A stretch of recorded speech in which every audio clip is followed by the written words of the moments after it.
Hey everyone, I'm Megyn Kelly. Welcome to the Megyn Kelly Show and happy Friday. We've got a big health panel coming up today to answer your questions on how to live an even healthier, happier, and longer life. But we've got to start with the latest on Iran because there's breaking news here and increasing signs that we may be getting close to a deal to end this thing permanently. Thank God. Yesterday, a very upbeat President Trump saying Iran had already agreed to give up its pursuit of a nuclear weapon. Watch. The big thing we have to do is we have to make sure that Iran does not have a nuclear weapon, because if they do, you want to talk about problems, you'd have problems. So very important is that Iran does not have a nuclear weapon, and they've agreed to that. Iran's agreed to that, and they've agreed to it very powerfully. They've agreed to give us back the nuclear dust that's way underground because of the attack we made with the B-2 bombers. So we have a lot of agreement with Iran, and I think something's going to happen very positive. Well, since then, more this morning, Iran announcing that the Strait of Hormuz is back open, sending the price of oil down to about $88 a barrel. So hopefully we can all get some relief at the pump soon, although that's not exactly how it works. There's going to be a hangover effect, they say, from these prices being jacked up for so long and the oil being backed up for so long. President Trump posting on Truth Social, quote, "The Strait of Hormuz is completely open and ready for business and full passage, but the naval blockade will remain in full force in effect as it pertains to Iran only until such time as our transaction with Iran is 100% complete." That's smart because that's our pressure point. "This process should go very quickly in that most of the points are already negotiated. Thank you for your attention to this matter." Iran saying that it opened the strait due to the ceasefire between Israel and Lebanon, which finally our dear, close, best ally agreed to, and that the ships still had to use Iran's designated routes. In other words, you can't just go through the Strait of Hormuz yet. You've got to go through the designated routes issued by Iran. That ceasefire between Israel and Lebanon was brokered by the U.S. and announced last night by President Trump. Mr. Trump adding on Truth Social, quote, "The USA will get all nuclear dust," you heard him mention it in the soundbite too, "created by our great B-2 bombers. No money will exchange hands in any way, shape, or form.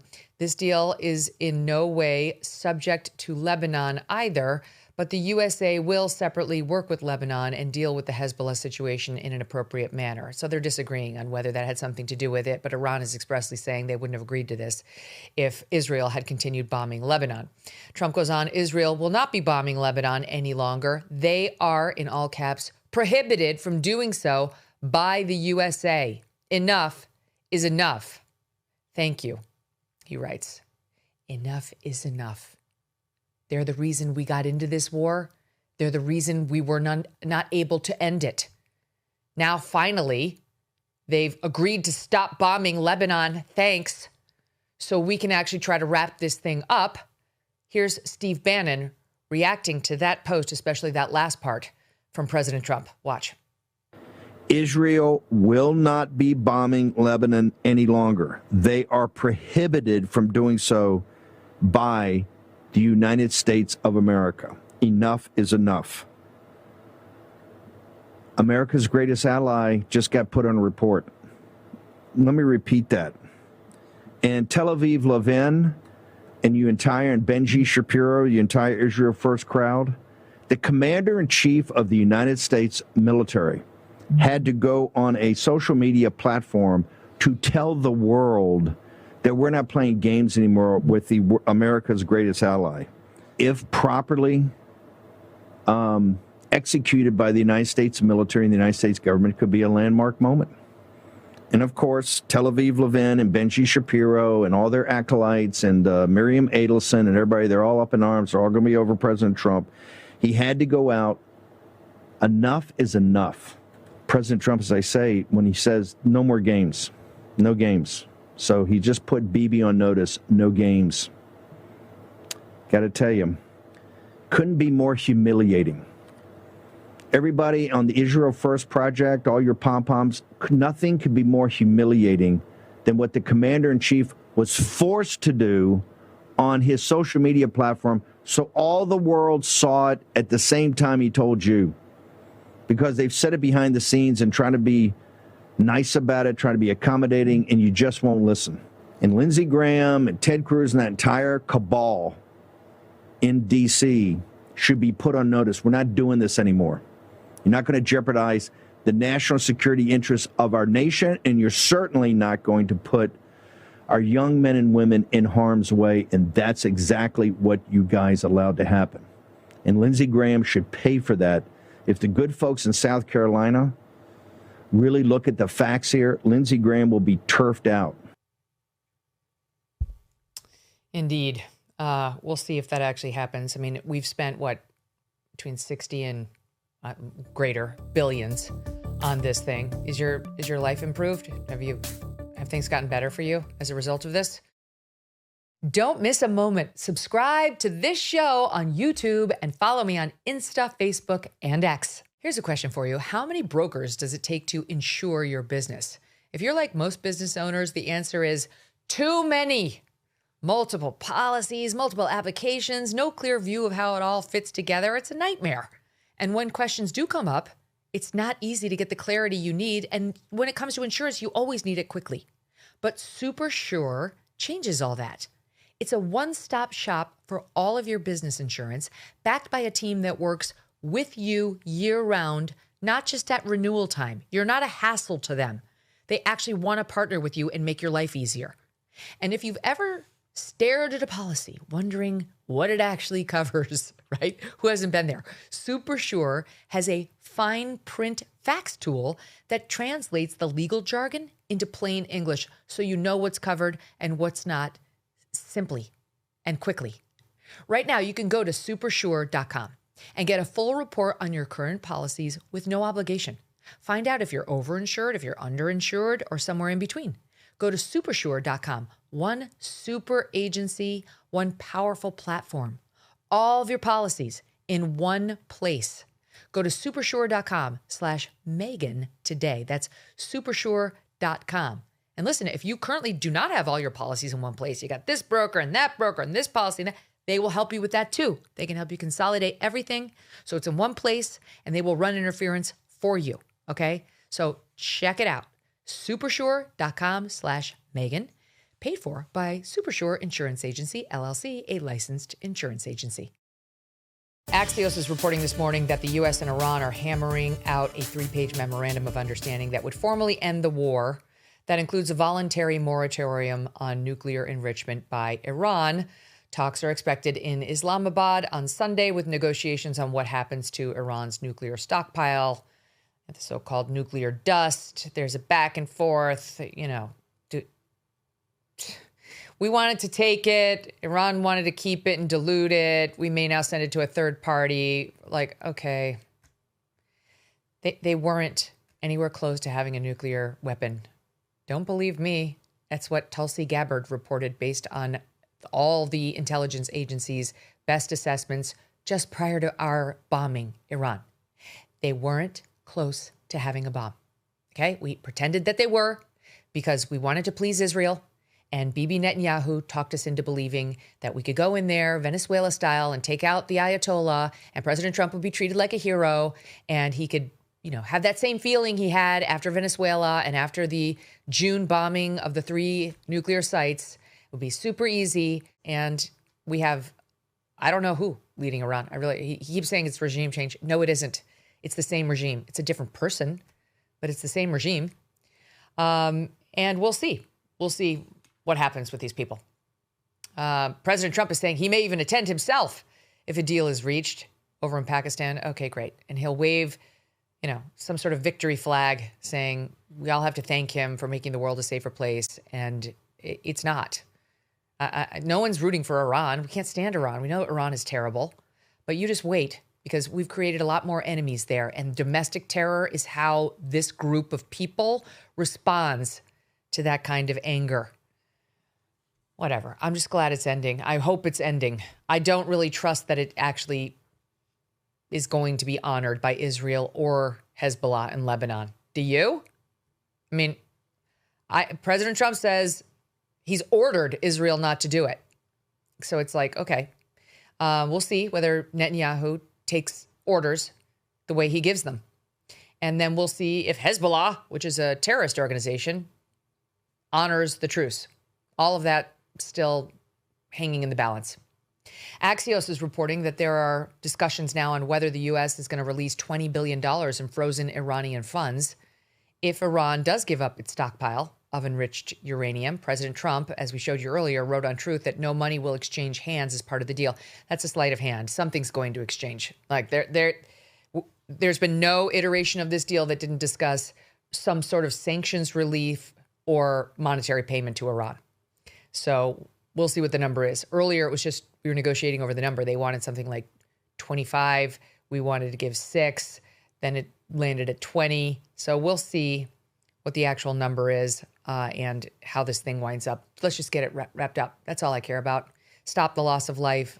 Stop the unintended consequences. Stop the economic pain that is raining down on Americans who are already hurting as a result of oil over $100 a barrel, a log jam in the Middle East that was about to lead to oil tankers having to dump the oil. Like after a while, if they can't pass through the strait, there's nothing they can do with it. And by the way, it's still slow today. Here's what we're seeing at the moment.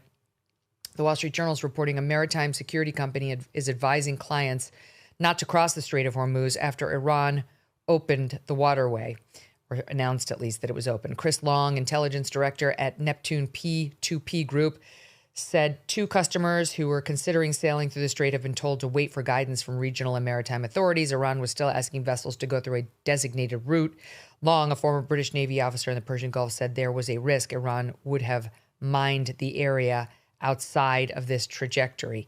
So let's see how quickly it gets going, because you got to be a little concerned if you are the first to use it, right? Like last we heard, Iran didn't know where the mines were. They weren't really sure where they'd left them. The U.S. military was trying to demine the strait. By the way, President Trump, in one of his posts today, called it the Strait of Iran, which is probably, the best Freudian slip he's had in weeks.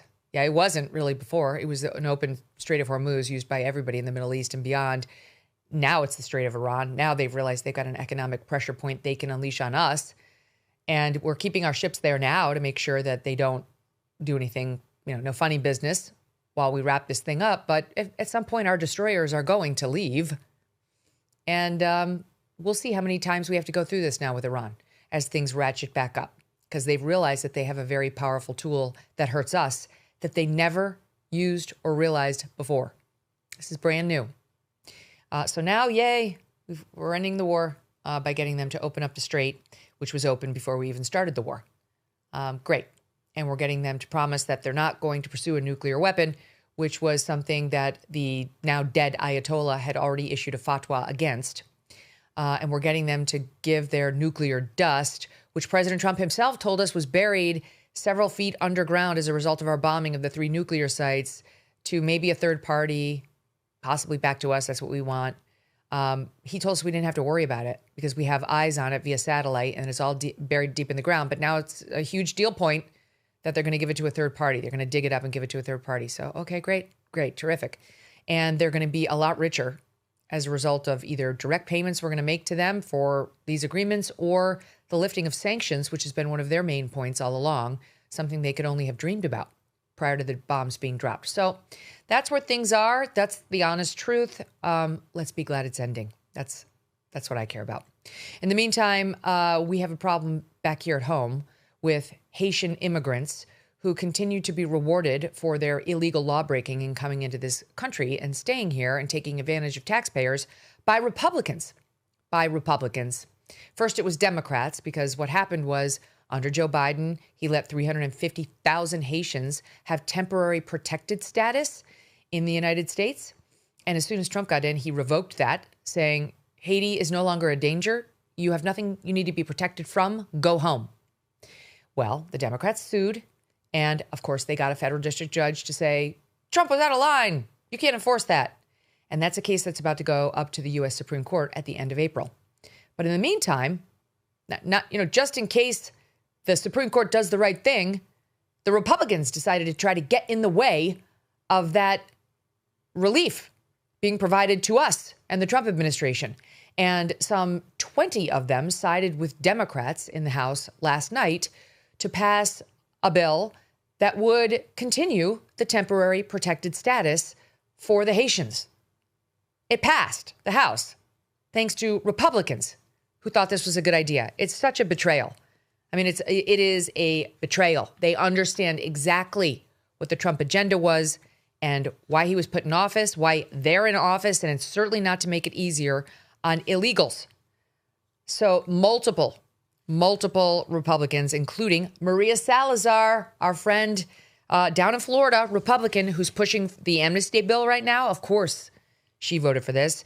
Don Bacon, Brian Fitzpatrick, Carlos Jimenez, Nicole Maliotakis, Mario Diaz-Balart, Mike Lawler of New York, Mike Turner, Rich McCormick of Georgia, Mike Carey, Ohio, Kevin Kiley of California. Democrats broke out into applause after it passed. And here was the rationale given by the Republicans. This really makes my blood boil. Nicole Maliotakis of New York.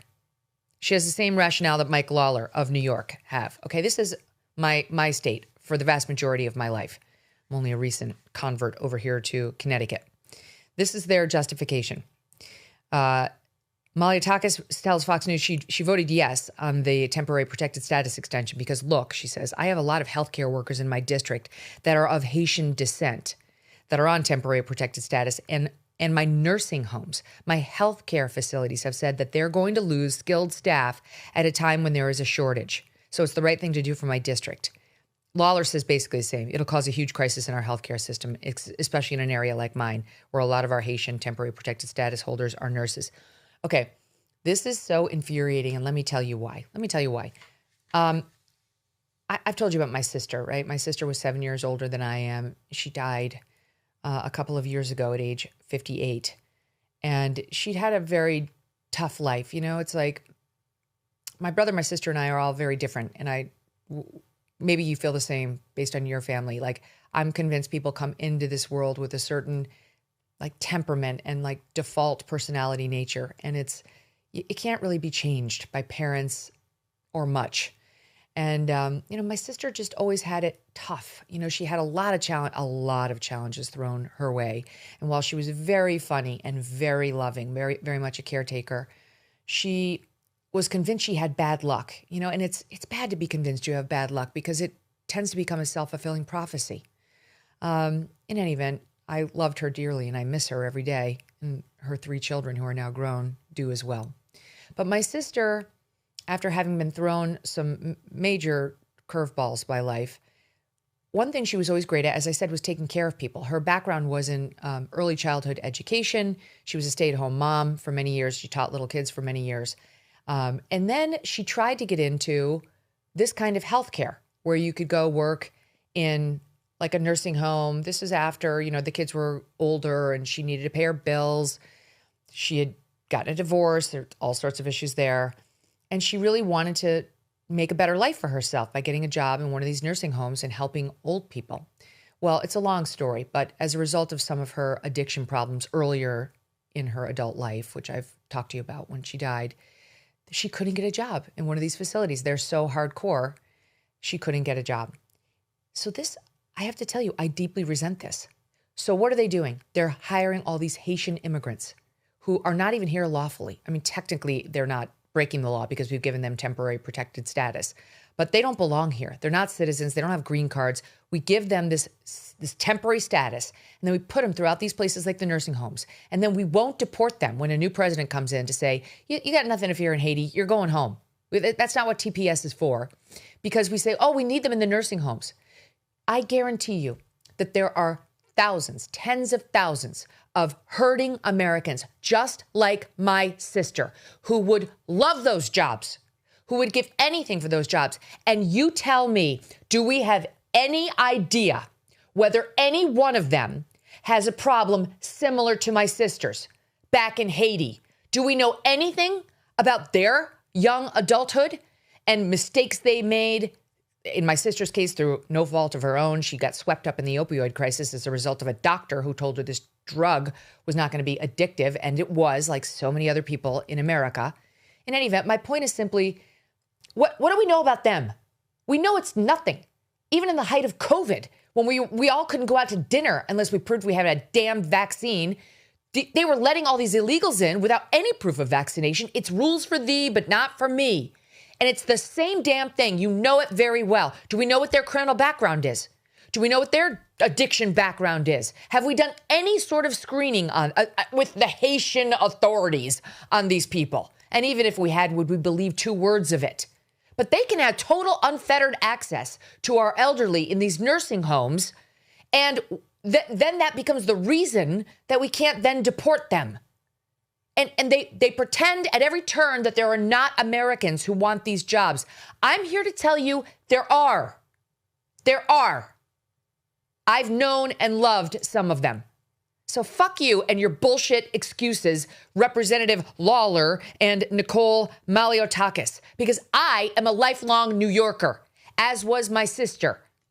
And I know the truth. This is a shameful thing to do. So they passed it. Now the Senate is saying no dice over here, that this thing is not, that this attempt to, by law, extend the temporary protected status for them, that the Senate's not going to do it. I don't think President Trump will do it. I certainly hope not, if it were to get past the Senate. But these lawmakers deserve to be named and shamed, because this is a shell game by them of trying to satisfy a need that in fact should be satisfied by red-blooded Americans who you've already thrown out, cast aside, and declared useless to you for things that you will never hold against the Haitians.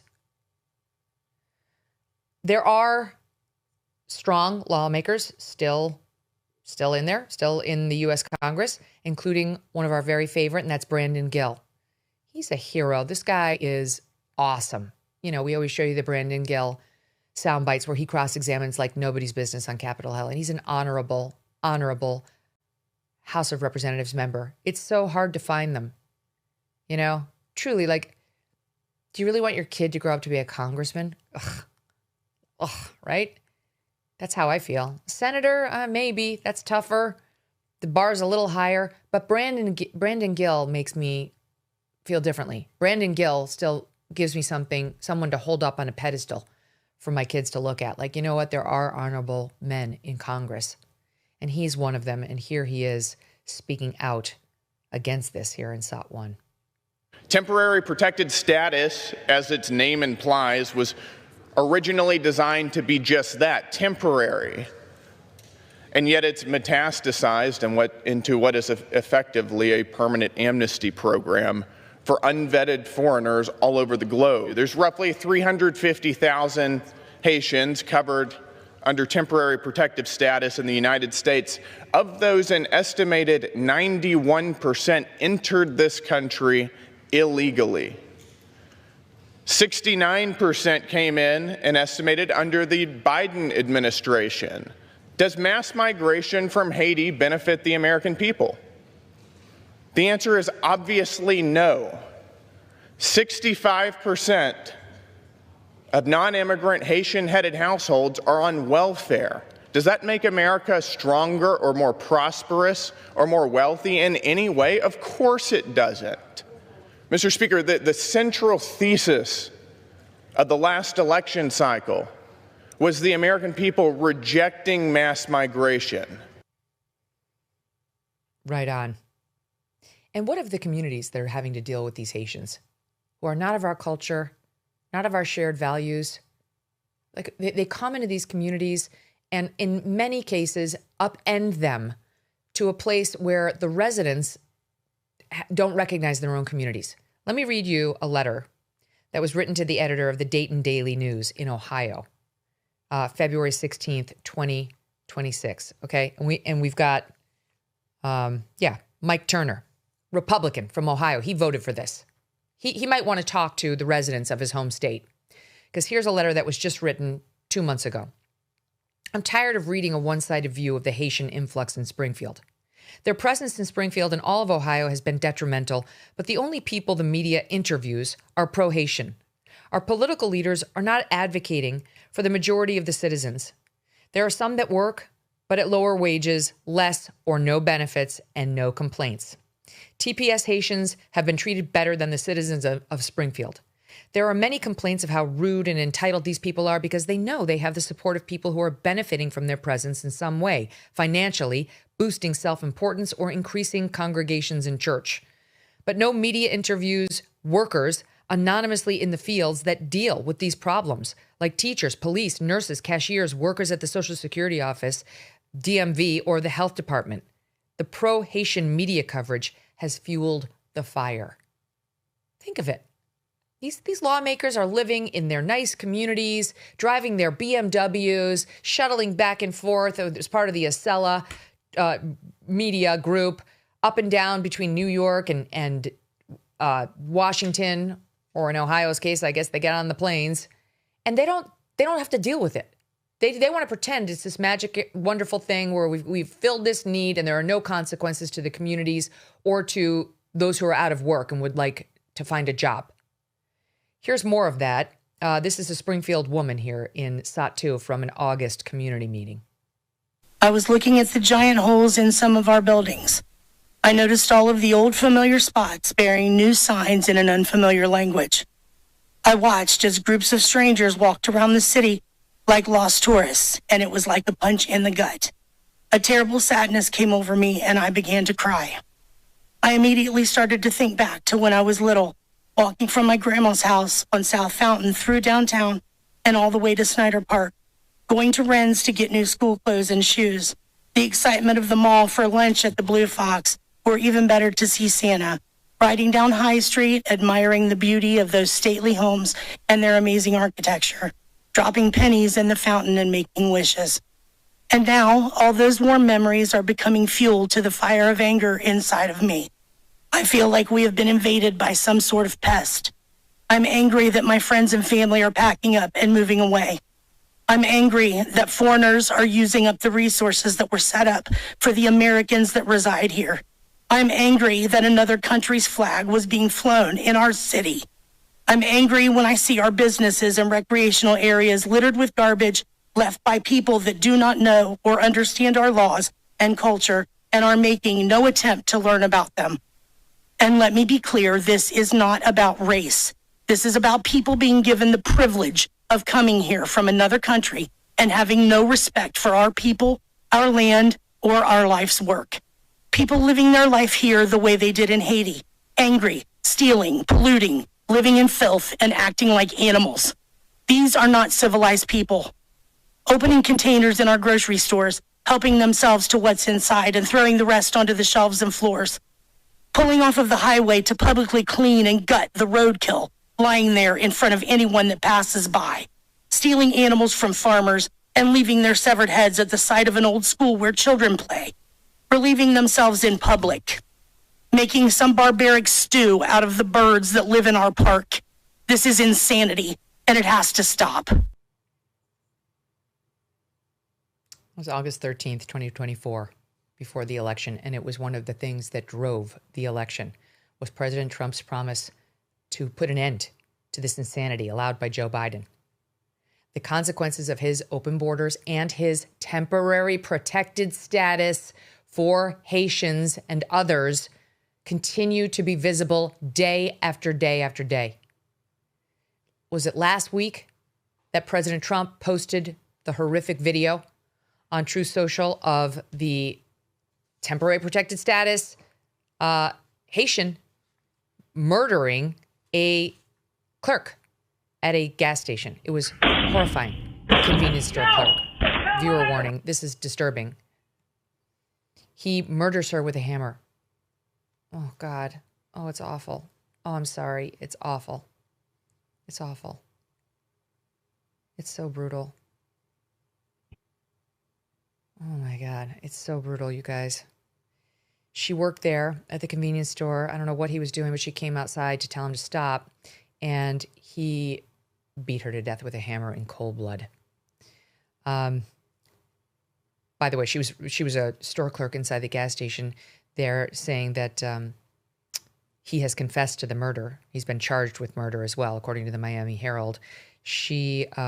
This perpetrator first entered the United States in August 2022 under Joe Biden. He was released into the country under the Biden administration. A federal judge issued a final order of removal still in 2022 but the Biden administration granted him temporary protected status, which expired in 2024. So, of course, he didn't honor that.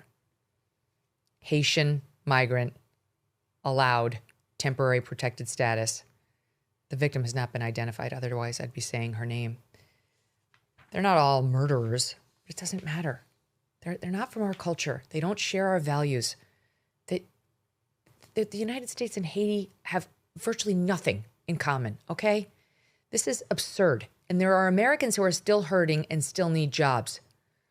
Shame on you. We expect this from the Democrats. This is openly part of their platform to allow as many illegals here as possible through any means possible. But you Republicans, you were elected to do something else. Shame on you for not living up to that. I want to keep going. There's more to discuss here. There is a concern about the approach that we've settled on in the Trump administration these days on illegal immigration. We opened our show with these concerns the other day. And we said that effectively the nutcases in Minneapolis had won that war. DHS, ICE got out of Minneapolis. We did not reverse Minneapolis sanctuary city status. Tom Homan was not able to talk them into that. So they are not cooperating when they have an illegal who is in jail there, who gets arrested on some petty anti-crime. They will not call ICE before they release that person back out onto the streets, though Tom Homan has tried. He's managed to do it in a couple of other cities in Minnesota, but not Minneapolis.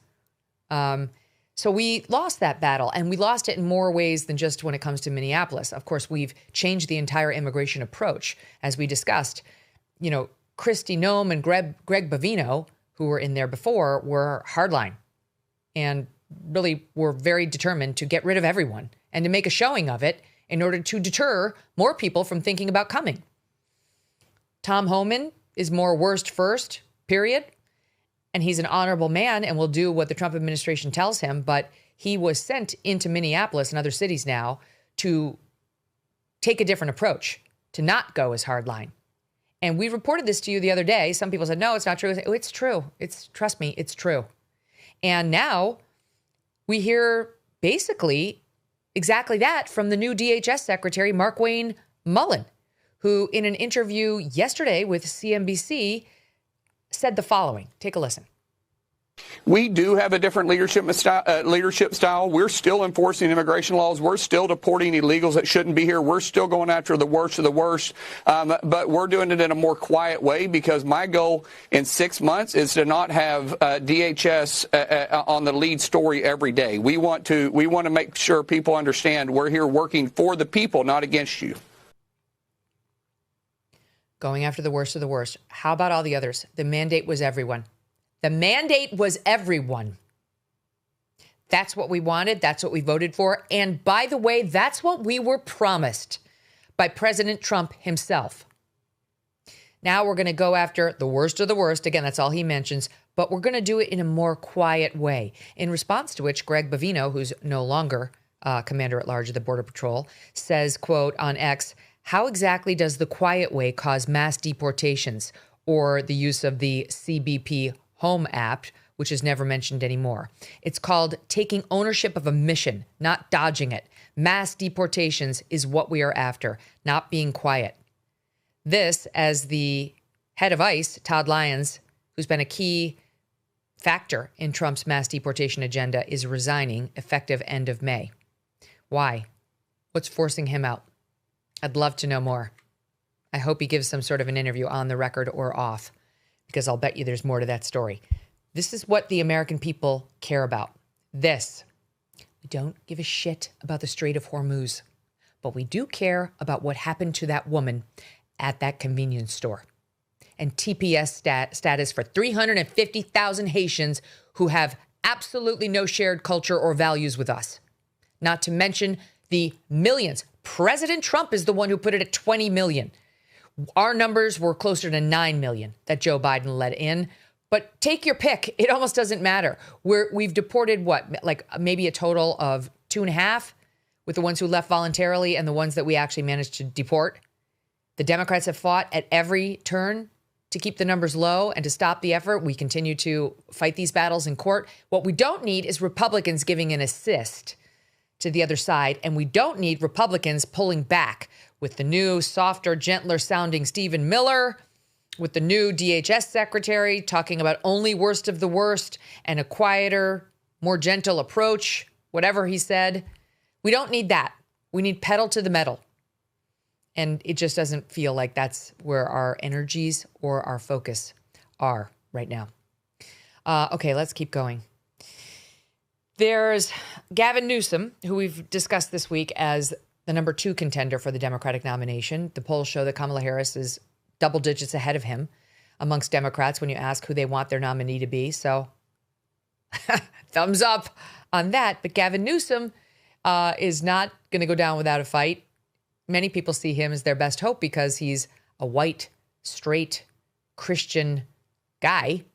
And the Democrats really just want to win. And if they think, notwithstanding their adherence to identity politics, if that's what's going to help them win, then they're going to go with Gavin Newsom. We'll see. Plus, Kamala Harris is an idiot, which they know. But, well, we'll see if they make the same mistake twice. You know what they say? Fool me once, shame on you. Fool me twice, shame on me. Gavin Newsom is still out there doing his little tours, trying to gin up support for himself by saying it's just his book tour. But we all know what this is. It's like a soft launch to his presidential campaign. And one of the ways, as I say, is that he's doing it is pushing his book and going on all these, book appearances and podcasts and, book talks and so on. And his book is doing rather well. It hit the New York Times bestseller list. And do you remember what I've told you before, thanks to my husband, Doug, who's an author who actually writes his own books and sells them, and they do well. And he earns whatever accolades he deserves with sales or not, it depends on the book. The old-fashioned way, by creating a relationship with an audience that loves the books or doesn't. And by the way, his new book is coming out in May, and you've got to check it out. It's I always forget the prelude to it, The Lost Case of Emmanuel Nobel. Nobel, The Lost Empire of Emmanuel Nobel. Nobel is in, Nobel Prizes. That was his uncle, Alfred Nobel. Emmanuel built the family's huge fortune in Russian oil. He's like the guy who built the biggest oil industry in the world, bigger than Rockefeller, bigger than Rothschild, bigger than anyone. And unfortunately for Emmanuel Nobel, as he was doing that, there was another man coming up in Russia, and that man's name was Joseph Stalin. And the clash of these two titans is the subject of Doug's latest book, The Lost Empire of Emmanuel Nobel. How it all went down is a great story. Anyway, you can pre-order it now. I digress. Gavin Newsom has a bestseller too. And Gavin Newsom bought his way onto the New York Times bestseller list. We now know. As I've told you in the past, thanks to Doug's knowledge of the New York Times list, you get a little dagger next to your name if you buy your way onto the list with bulk sales. And that's what Newsom did with his book. It's now come out in the New York Times. They would know. They're the ones who talk about how they gave him a dagger. They did it because they saw the bulk sales. And how did he do it? They write that he rolled out this intriguing offer to his formidable email list of supporters. Donate anything to my political group, and I will send you a copy of my book, Young Man in a Hurry, a memoir of discovery. Make a contribution of any amount today, and I will send you a copy, he wrote. It turned out about 67,000 supporters did just that. That's 2/3 of all his sales. 2/3 of his sales were via this scheme where he said, make a donation of even $1 and I will send you my book. It was his PAC, his Political Action Committee, that paid over $1.5 million to buy all those books and then distribute them through this donation program. This is unbelievable. So they bought his way onto the list. They tried to give him a feather in his cap that he could brag about, to talk about how he's a New York Times bestseller now. And it was all a scam just to make him look good and try to force his book on people who, they wanted to read his sob story about how he's allegedly born a poor black child. Maybe not black, but poor child who was raised basically by the Gettys and had millions of dollars foisted on him by that very rich family, which effectively adopted him. So he's a dishonest person. This we knew. And if you want an example of that, I'm going to show you the following clip. It comes from March 25th. It is from Oak Park, California, and it is at a press conference where Governor Newsom appeared to kick off a new program to recruit 10,000 young men who he wanted to step up for their communities to work on things like volunteer for things like disaster response, climate action, education, community service, and so on. And here was Gavin Newsom in his speech to the California young people that day. This is one of the most interesting places I've ever been in. ADHD Avenue, I mean, everything about this is, I feel like I'm home. You know, dyslexics that are surrounded by, you know, these special folks, particularly the young folks there. So I'm grateful. I'm also... What? Weird. You are. Sharon, I'm you know, forgive me, you know, this is embarrassing. You can turn all that off. Just because all the noise, you know, that we just need to turn off. And this is wiping his eyes. Listen there are to no this. tears. This is it, man. This is it. You want to fix all this stuff? This is it. Listen to these guys. You know, we're all just sitting there yelling and screaming at each other. Everybody's getting each other's throats and trying to tear everybody down. And, you know, how are we going to get out of this? This is it. Okay, Hoda. It's 3 wipes of the eyes with no tears. He like, what kind of a man fakes crying? Don't most men want to hold back the crying? Don't they? The ones with the testosterone? Like, generally you try like not to cry. You don't fake cry. And what are you fake crying over? Did he just call everybody dyslexic?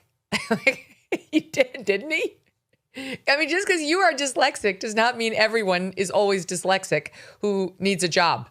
I'm not sure what went down there, but this is what we're in for, folks. We're going to get many, many months and possibly years of Gavin Newsom with his fake emotions and trying to be like the guy who like feels their pain, you know, like a Bill Clinton type. Only Bill Clinton was a good actor. Really good. You're going to have to work on your routine. Remember how we heard that when Kamala Harris came out and gave that speech at the Democratic National Convention, that all these, like the heads of Creative Artists Agency, the biggest Hollywood talent agency there is, and others, like top actors too. Like I think Meryl Streep might have been one of them, trained her on how to speak, like how to deliver the speech. And she delivered a fine speech. She was fine. Like she didn't do terribly in that speech because she had so much Hollywood help.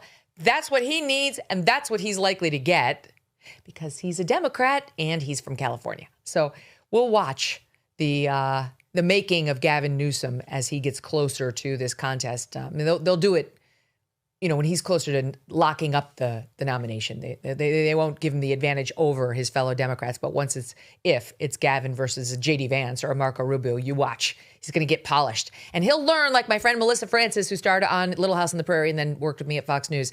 It does not count unless you produce real water. Real water has to come out of your eyes or we don't buy it. Gavin Hoda. Gavin Cotby. Okay. Going back, my team actually just updated my information here on that horrific murder that we watched. The Haitian TPS guy killing the mom at the convenience store. And they tell us the following from Southwest Florida. The president of the Bangladesh Association identifying the victim as Nilufa Eastman, a mother of 2 daughters and member of the group. Eastman was a devoted mom who worked tirelessly to provide for her 2 young daughters.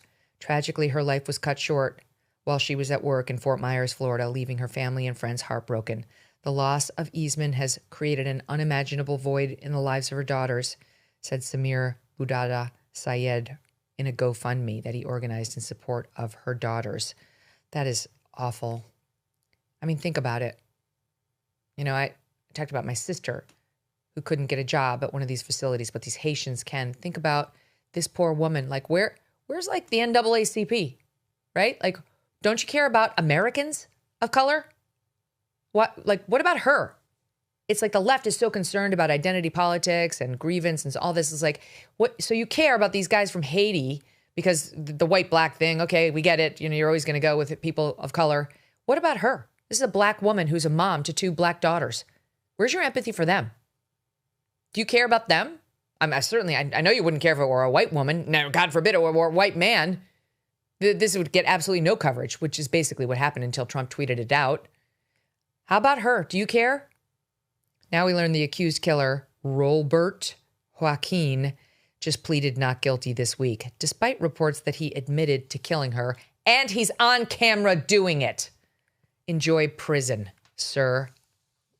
Thankfully, it's in Florida, so God forbid he gets any sort of a short sentence when he's found guilty, and then ultimately possibly gets out, which will be in the distant future since it's Florida. Ideally, never. ICE would work with the federal authorities to get him deported, or I'm saying the local authorities would work with ICE to get him deported after the fact. Okay, what else is in the news today? Well, there is Eric Swalwell and the latest on him. The left is having buyer's remorse. They're feeling very sad that their hero and the Trump slayer, who they very much thought was going to be the next president of the United States. Remember, he ran in 2019. They thought he had presidential ambitions and a future there. But at least at a minimum would be like the main antagonist who said all the terrible things to Trump that they wanted to say. They're very disappointed that he turns out to be an alleged sexual predator. I'm going to give you Kathy Griffin, kind of parlays off of what I just said about why Gavin Newsom might be the nominee, on how disappointed she is here in SOT 7. He was running for governor of California, and he got caught with many R-word allegations, and even R-word under the influence, meaning the survivor was there's a chance that her drink was spiked. We're not going to go into those details, but I am going to be honest and say that until this, I was actually supporting Swalwell because I thought we're in this era of only freaking white straight guys can win. The other thing that sucks about the Swalwell situation is nobody's going to want his team. So it's not like, oh, Swalwell can give his amazing team to the next person because their whole campaign missed it as well. So we're in a pickle. How's that possible? What? Because we've all known that guy. Let's just be honest. We've all known that guy. Who's that weird lady on the right who's talking like this? What's wrong with these people? How's that possible? Who watches these shows? So Kathy Griffin is upset because she was supposed to like freaking white straight guys, and she did, and he turned out to be an alleged monster. Okay? She's going to have to lick those wounds for a long, long time because I don't think we're done with the news about Eric Swalwell. Here's Rosie O'Donnell. She, too, is upset. Spoke to him on the phone a couple times, donated money to him, I believe. Talked about him in some public appearances years ago about how I believed in him and his cute little family and 2 kids and standing up to all those people when he, berates them for their moralist behavior. And then all this comes out about him. It's heartbreaking to me. And I wrote him a little message, and I said, Bill Clinton broke my heart, now you did too. The conclusion I've come to, men suck. How will he ever recover? By the way, she's got blue hair. She's wearing Santa pajamas. Last I checked, it's April, and I think she lives in Florida. Why does she talk only out of her mouth? She doesn't move anything on her face. Not like her chin doesn't move. Her cheeks do not move. She lifts her eyebrows occasionally, but she only talks out of the lips. That's it. Nothing else moves on the face. It's very odd. By the way, this is a habit for Rosie. She wrote me a nasty little note on X. She DM'd me when she read in my book that I never would have asked Trump that debate question if the only one he had said the horrible things about had, in fact, been Rosie O'Donnell. But in fact, it had been a pattern, and therefore I thought that question was fair game. She was incredibly disappointed in me that I wouldn't have asked that question if it had just been Rosie who had sparred with him. She didn't realize how hateful she is. Like, truly, she sees herself as like a really sympathetic person and just Trump's victim. Does not realize that is not how the rest of us see her. So they're really disappointed in Eric Swalwell, and I'm not sure how he's going to, reconcile with that. It really will be an adjustment for him not to be a hero of the left. I don't know what Eric Swalwell's future holds, but at this point, he'll be lucky if it doesn't include criminal charges. All right, we are back next with our health panel and a bunch of news you can use. Hey, thanks for watching today's full episode. If you're new here, throw us a subscribe. See what you think. Stay in touch. There's plenty more goodness where this one came from. As always, we really do value your feedback. So email me too, Megyn, Megyn at megynkelly.com, or just leave a comment down below. I do read them. I meander over and I scroll through and I find them very entertaining and really appreciate the feedback. But in any event, join the community by becoming a subscriber so you miss nothing. We value your support.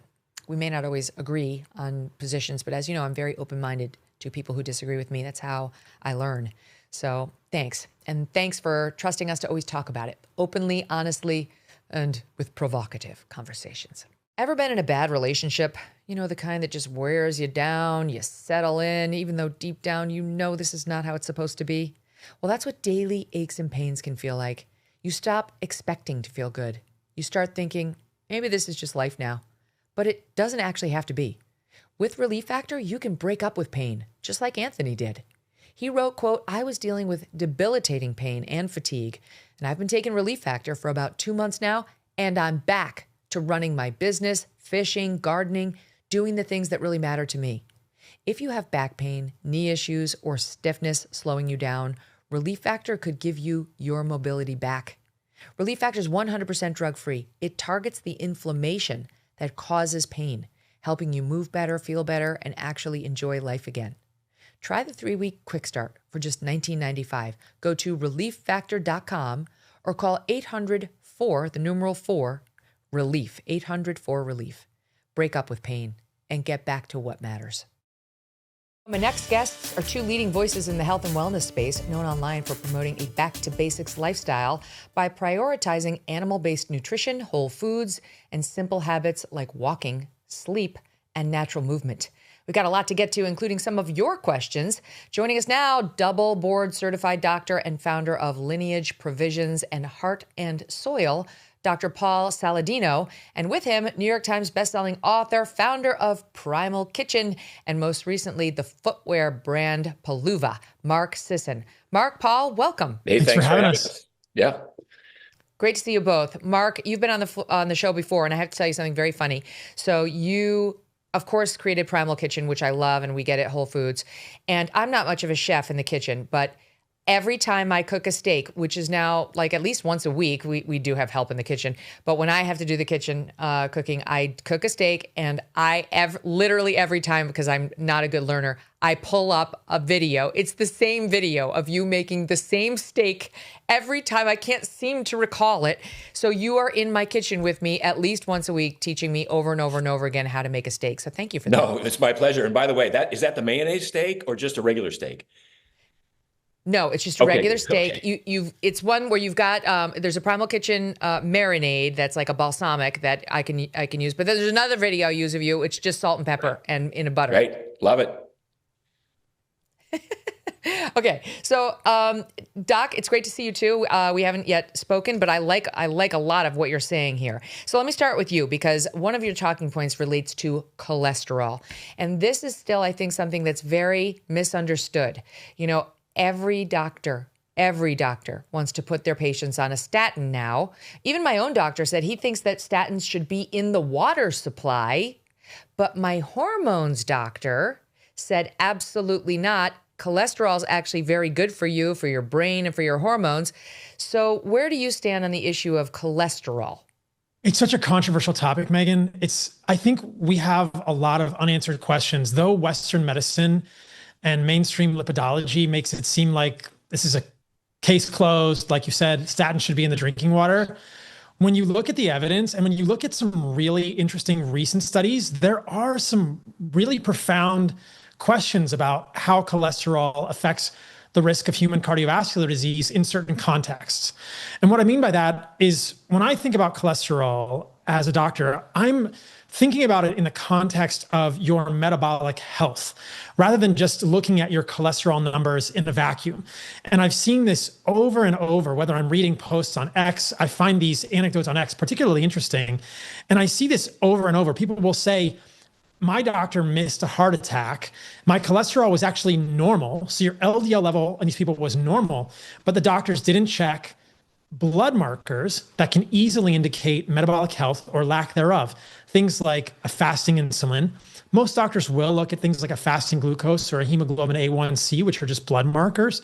But a lot of doctors don't think about the overall context of your metabolic health, even looking at thyroid hormone markers when they're evaluating your lipids. And so it's important, I think, on both sides of the spectrum. So even at quote unquote low or acceptable levels of LDL cholesterol, which is the main molecule that doctors get worried about, we have to be thinking about metabolic health.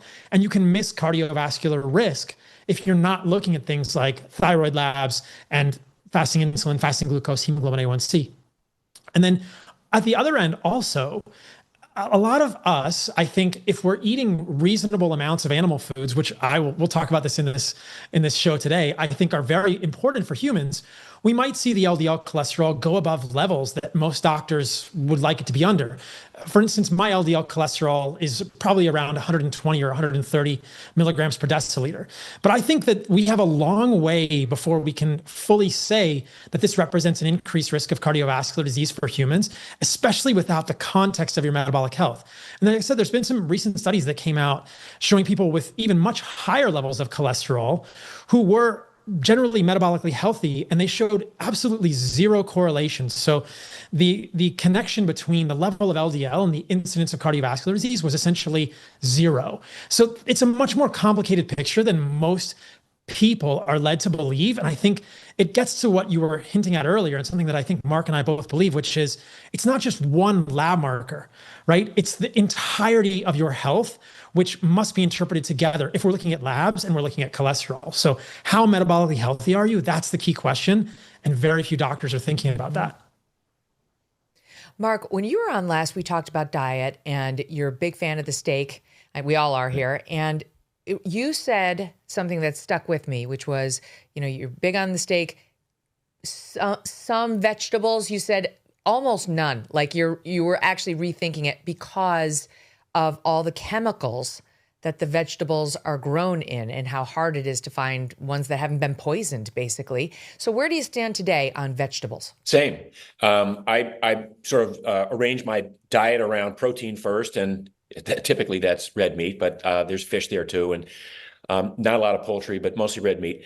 In terms of, and then I've added fruit back in a little bit, but in terms of vegetables, I'm not eating that much. Not because I'm afraid of these phytochemicals, these plant toxins that Paul actually has written a lot about, that plants really don't want to be eaten. That's their natural defense.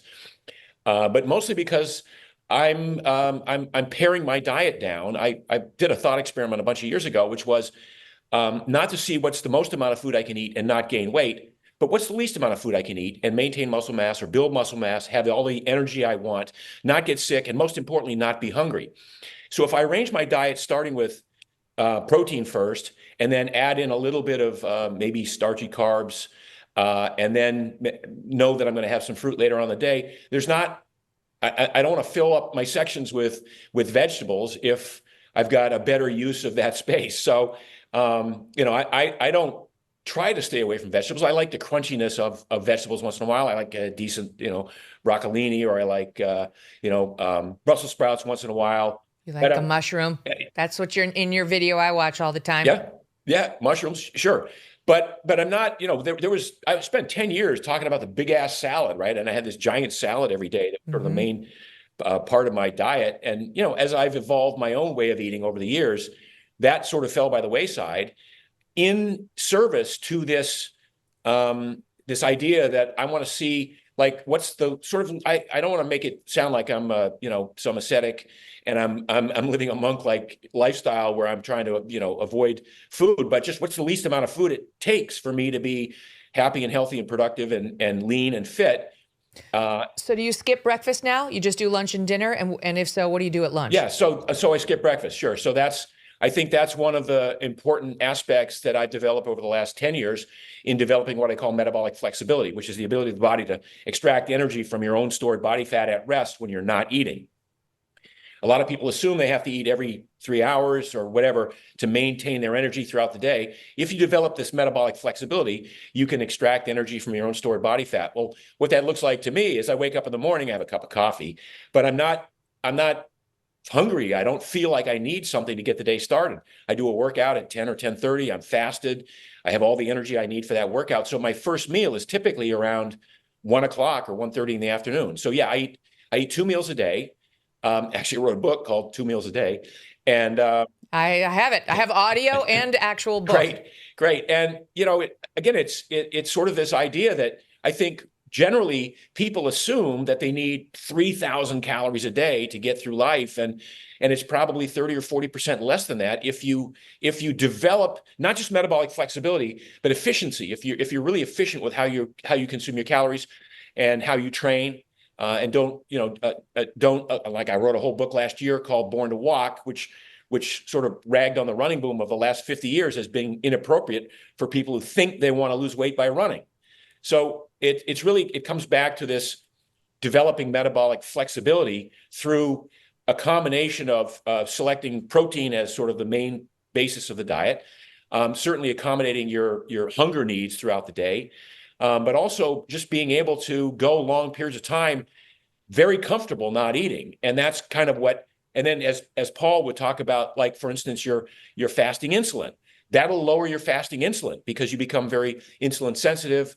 And, you find that your circulating insulin lowers as a result of there not being a lot of food around on a regular basis. And that all develops this cardiometabolic health in addition to just basic metabolic flexibility, which allows you to arrive at your ideal body composition. So it all kind of works together. So are you doing 2 steaks a day? What are you doing for your lunch? No, so normally it'll be a piece of fish, maybe some salmon for lunch. And by the way, it's not a big lunch. I look at the pundits now in the space, speaking of protein, who talk about a gram per pound of body weight. I'm like, geez, I don't know anybody who could do that without, I know. Getting That's bloated. so much protein. It's a ton of protein. Yeah. So for me, it's like, I think if you're a man, there's probably no context in which you need more than 120 grams of protein in a day. And what that looks like for me is if I can get, 40 at lunch through some fish, whatever else I'm having, and then maybe a protein shake, by the way, in the middle of the day. And then, a decent sized steak at night, and that'll cover all the bases for me. Yep. What do you make of that, Paul? I think that there's a lot there. We covered a lot. So I've had my own interesting path with vegetables. I think that when you look at this from a botanical perspective, vegetables definitely, which are the non-fruit parts of plants, so like leaves and stems and roots and seeds, they definitely have defense chemicals, and some people, myself included, can be uniquely sensitive to them. I think that for most people, vegetables are not going to be a major issue. If you like them, they're certainly a healthy addition to the human diet, especially when they're prepared properly with attention to their potential plant defense chemicals. But most of us can probably eat vegetables without much issue.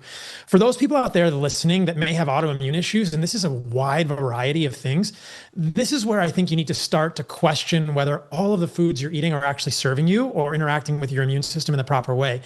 So this is my story, and through sharing it over the last 7 to 8 years, I've met now hundreds, if not thousands of people who have had similar stories and reversed things. My own eczema is very sensitive to foods, and not even junk foods. I'm talking about foods we might consider to be healthy can trigger my eczema, like nightshade vegetables, things like white potatoes sometimes do, or tomatoes, which are technically a fruit, but often considered vegetables. So this idea that like all unprocessed foods work for all people is interesting. I think it's a great start to the diet, but if you have autoimmune issues, it could be skin issues, eczema, psoriasis, a lot of these gut issues are very responsive to intentional selection of certain foods in the human diet, some permutation of an elimination diet.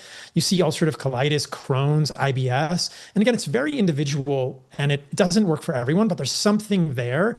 And I think that's a useful tool for people who are not finding answers and they have persistent chronic health issues or autoimmune disease that is unresolved. And then you can end up on long-term medications with major side effects. Some of these medications for psoriasis or eczema or inflammatory bowel diseases are quite problematic for a lot of humans. I've even met people who said that their doctors wanted to remove their whole colon.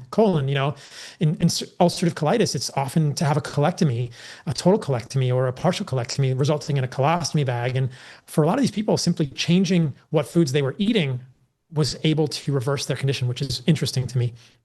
On the protein front, I think Mark is right. When you look at the data, even in like bodybuilders, 0.8 grams of protein per pound of body weight is basically more than anyone needs. And this is assuming someone is not taking performance enhancing drugs or steroids. Once you start doing that, who knows, everything's out the window and you're certainly playing with fire from a health perspective. But yeah, I think for most people, 0.6 to 0.8 grams of protein at a functional level is probably going to be plenty of protein. And as Mark per pound of you. Yes, sorry, thank you. 0.6 to 0.8 grams of protein per pound of body weight. As Mark is saying, the animal protein is important here because when you look at the bioavailability of protein, there's a big drop off here. There's a big divide between plants and animal protein. And so if you want to eat predominantly plant protein, you're going to miss out on unique nutrients that occur in animal foods, and you're going to have to eat more of it. If you make the majority of your protein or a significant amount of the protein in your diet from animal foods, if you want it to be red meat or fish or chicken, that's fine. Sourcing matters. That's going to be better from a protein perspective for humans. And this is important for muscle maintenance, repair, tissue stability, right? The laxity of joints or the repair of injuries and overall longevity. I mean, there are good studies in humans that can directly relate animal food consumption to longevity. They're just not the studies we hear about because the mainstream political or media machine doesn't want to tell us these things. But I mean, there's large studies showing that even when we account or correct for GDP or other aspects of countries, across 175 countries, the meat was directly correlated with longevity, perhaps representing 90% of the world's population. No, there was just one out of Scandinavia. I think it was Denmark, I think, showing one serving of red meat a day, although they wound up saying it didn't necessarily have to be red meat, but meat a day significantly lowered the risk of Alzheimer's for people who have the gene. Like it lowered their risk down to the same risk as somebody who doesn't have the gene. Like, that's so crazy. And you know, of course, when we grew up, it was all red meat was so stigmatized. It was like, you're going to have a heart attack. All they cared about was that LDL. It's very hard to let go of those narratives, right? Because we don't want to die of a heart attack. But it turns out all that stuff that they were stuffing down our throats in the 90s is what causes heart attacks. All that processed foods. I mean, this is something you guys are both big on. I love your videos on X, Paul, where you walk us through the store and you're like, don't drink this. And by the way, the paper cup has a plastic lining. Oh. All the things that we're taking in that we think are like better for us or at least harmless that aren't. It's difficult. Yeah. In that study, which I think was really cool, people who have the ApoE4 variant did show a decreased risk of dementia when they had some servings of red meat, and it was the unprocessed red meat. And this is the problem with a lot of the data we see coming out. Not bacon. What's that? Yeah, well, maybe probably not bacon. In other words, not bacon. Not like bacon. The nice steak, unprocessed, grass-fed. Ground beef, right? Chicken breast, grilled fish, a stew with beef, these kind of things. Not deli meat, right? Not hot dogs, not bacon, and for a variety of reasons. But what we know is that when you take these processed meats, they often add various types of nitrates as preservatives.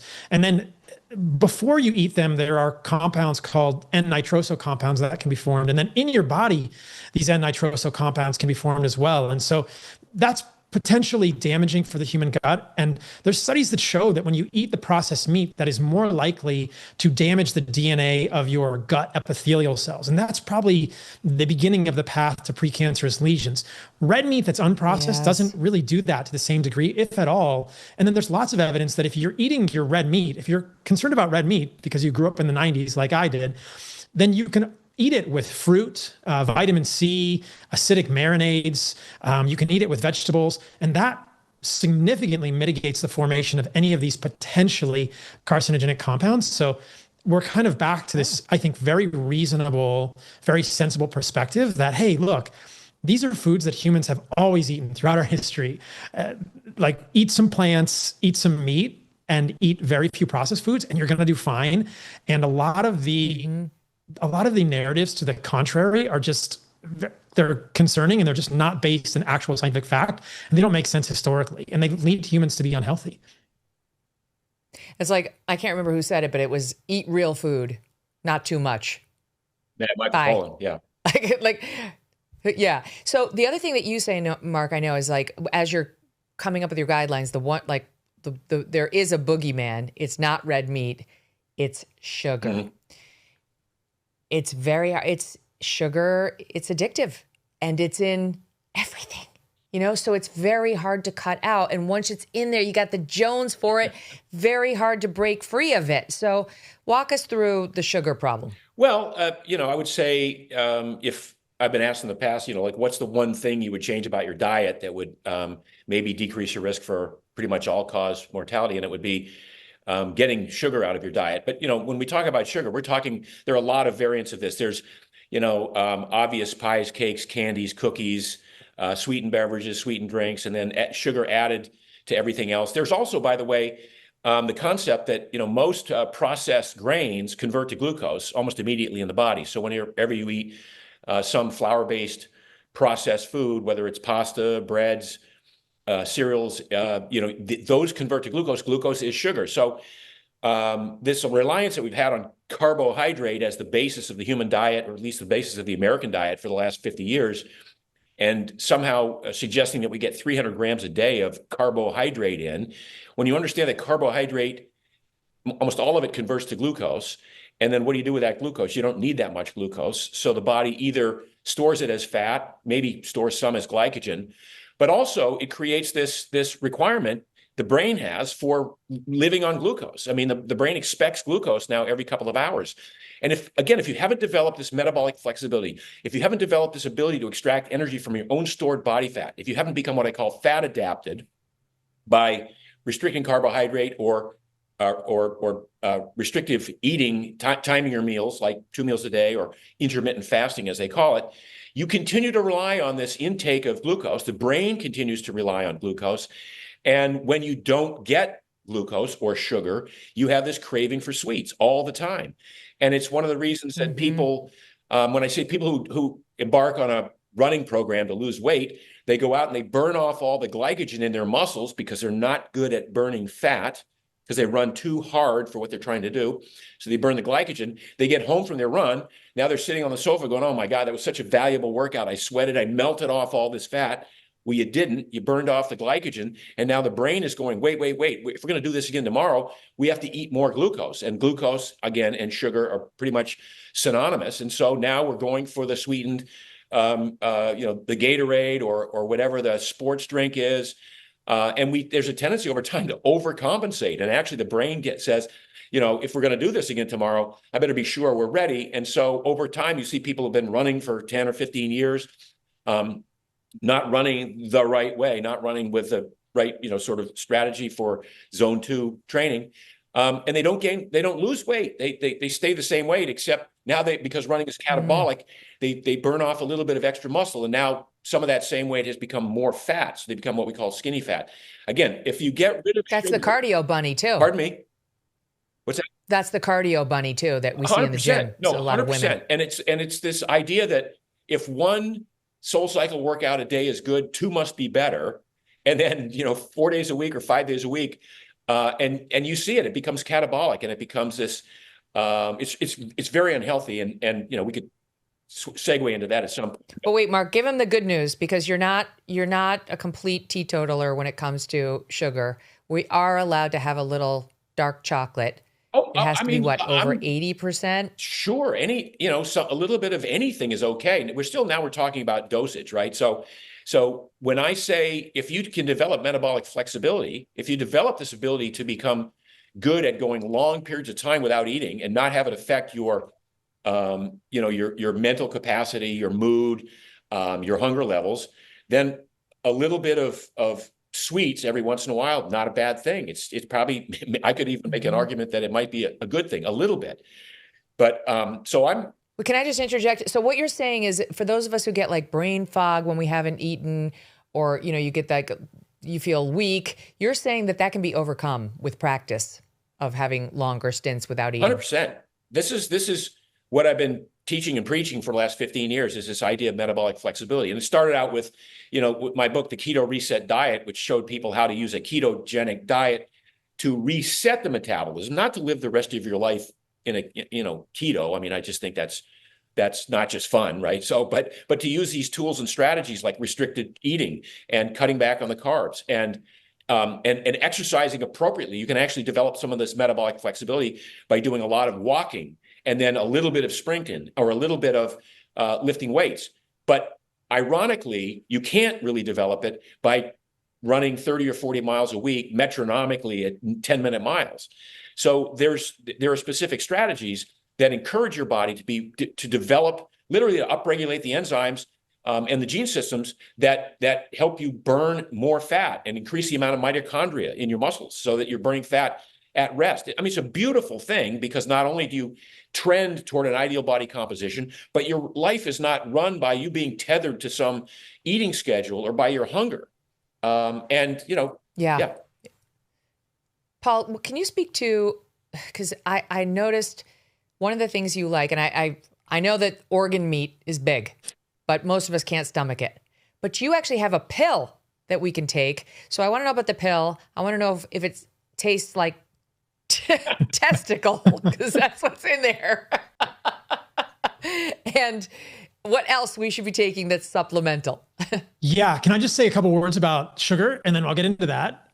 Totally. This is super interesting to me. I completely agree with Mark. And I just wanted to add for people, there's a really interesting dichotomy between natural sources of sugar, fruit and honey, that's raw and preferably organic, and processed sugar. So with processed sugar, which is what Mark is describing, you have sucrose on your table is a disaccharide of glucose and fructose.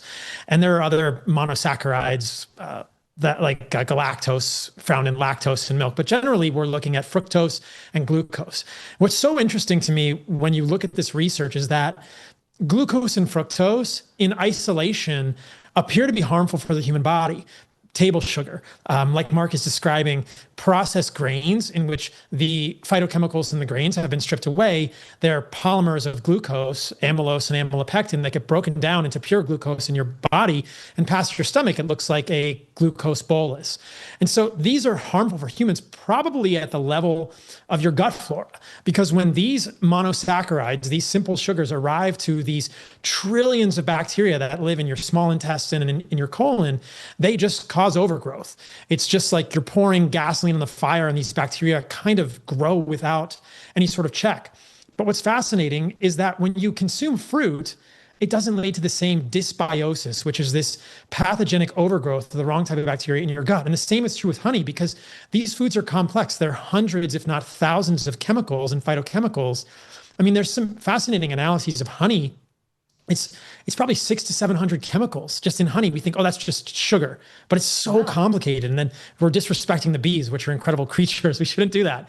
And the same with the mango or an apple. This is a complex food with fiber, but with hundreds of chemicals that appear to mitigate pathogenic dysbiosis of the bacteria in your gut. So I just want people to understand that moderate amounts of fruit or a good quality honey can totally be a part of a healthy diet for humans. I think you should eat them in proportion to What is good quality honey? How do we find that? Like when we go to, what store do we go to and what do we look for? Good quality honey is a little tricky. So when you go to the grocery store and you're looking for honey, you want it to be preferably organic, which means that the bees are in a radius of 3 to 5 miles where there's no crops sprayed with pesticides, and they're not using pesticides in the hive. And then you want the honey to be raw. You don't want them to heat the honey in the processing. And then you probably want the honey to be packaged in glass. And if you can get the honey from a local producer, that's great. One of the things I'm proud of is that Lineage, we source the honey from the Yucatan Peninsula in Mexico, and we tested it's glyphosate-free, it's pesticide-free, it's organic, and it's raw. And so if you haven't had that honey, I'll send you some, Megyn, and I got to send you some too, Mark, if you haven't tried it. It's really good, but that's what you want in a honey, is basically as close as you can to putting on a bee suit which is an incredible experience, and getting the honey out of the hive from the bees, that's what you want for good honey. The honey in the plastic bears is not what you want. So there's a real dichotomy there. Okay. That's different, right? As is literally what's in everybody's cabinet right now. You do not want that. And so that's the spiel on honey and fruit. When it comes to things that's in no one's cabinet, we can talk about the organs. So anthropology is fascinating to me. I spent a couple of weeks with the Hadza, some of the last hunter-gatherers left on the planet a few years ago in Tanzania. And I mean, these men and women live in thatched huts. They're migratory, they're nomadic. They have no phones, they have no running water, they have no money. It's incredible. But you see this across our predecessors and historical humans. When animal foods are eaten, they're eaten from nose to tail. Now, if you go to Whole Foods or Sprouts or any grocery store, we don't see liver or heart or intestines in the butcher counter for a variety of reasons. I don't think any of us would buy them, and they're just not, they offend our delicate sensibilities, which is fine, but there are unique nutrients in those organs that can be beneficial for humans. And so if we can get them, that's a great thing. But if we don't want to eat them fresh, then one of the first company that I built was Heart and Soil. And I thought of my mom and my sister and my dad as I was learning about the unique nutrients in organs and the way they complement animal muscles and muscle meat. And I thought they're never going to eat organs. So let me just build a company where you can take these organs, you freeze dry them, you get them from grass-fed cattle that are raised in New Zealand, super clean cattle, and then you put them in a gelatin or a collagen capsule. So when you take them, Megyn, it doesn't taste like liver. It's just a collagen capsule. And it's a great sort of stepping stone, right? I would prefer that people try to eat fresh organs, either in a pate. You can now find some producers like Force of Nature, I know, will do organ grinds, or you can find some of these farmers market ground meats where they have these primal blends and they'll grind in a little heart or a little liver into the ground beef, which is a great thing. But I'd rather people eat fresh organs. But if you can't, getting the desiccated or the freeze-dried organs can be really helpful for people. And so, there are What capsules. do you eat? Do you eat liver? I do eat liver, yes. A couple of times a week at least. Yeah, a little bit though. You don't need a lot. I gotta say, my Nana, she lived to be 101 years old. She loved liver. She ate liver and onions and thought it was delicious. I think you gotta start eating it when you're in the single digits. I just can't imagine starting that at this phase of life, although I wish I could. Okay, what about butter, Mark Sisson? Because I make my steak with butter, because that's what I see you doing on your videos. And what's the conventional wisdom on grass-fed butter? Is it killing us, or is preferable to Pam spray? Look, I think it's one of the best things you can eat is grass-fed butter. So, I mean, it's one of the tastiest, most delicious complements to any meal. When you're comparing it to, oleo and margarine of the 50s and 60s, when everybody thought that was the way to go, or Pam or any of the spray-on, artificial stuff, there's no comparison at all. I mean, butter is really the gold standard for me, and I use it very frequently. I cook eggs in butter, I cook steak in butter, I put butter on whatever vegetables I am having. Slather it in butter. I mean, I'm a huge fan of butter. And again, when we talk about fat intake, I'm not looking to increase my fat. I'm looking to be, get that level of fat that assuages my takes my appetite and makes me happy that I've had something to eat. I'm not looking to add in a lot of fat, which I think in the past couple of years, we've seen some of the keto diet people go, well, it's a fat-based diet, and so the more butter you can put on. No, it's just it's a condiment that you add to an otherwise great tasting piece of food that just adds that little touch to it. Unfortunately, the same is not true, you say, Paul, of peanut butter, which is kind of heartbreaking. I know. I used to love peanut butter too. So this is really interesting. Mark and I were talking about this before the show. There's two types of peanut butter in the grocery store, right? The type of peanut butter that I grew up with, which is the Jif, which we know is full of processed sugar. We've talked about that. It's also full of a lot of hydrogenated oils and seed oils, and that's why it doesn't separate. So Jif is basically like a candy spread, which is why we loved it so much as kids. And I don't think anyone is going to argue that a Jif peanut butter is healthy. So then there's a healthy option for peanut butter, right? And I'll put healthy in quotes. That's the natural peanut butter that you find in the store. And it's fresh ground peanuts, and you have to mix it together because the oil's on top. But Yeah. What we're missing here is that there are actual studies looking at this oil on top of the peanut butter, which is peanut oil. And that oil from a peanut is highly polyunsaturated, which means it's very susceptible to oxidation or rancidity, rust. And that goes rancid with peroxide values above 80 milliequivalents per kilogram, which is just a metric that we use to see how rusted or rancid an oil is. And 80 is very high. It goes to that level within 4 weeks, Megyn. What's crazy about this is when you look at those natural peanut butters on the shelf of a grocery store, they have a shelf life of 12 to 18 months.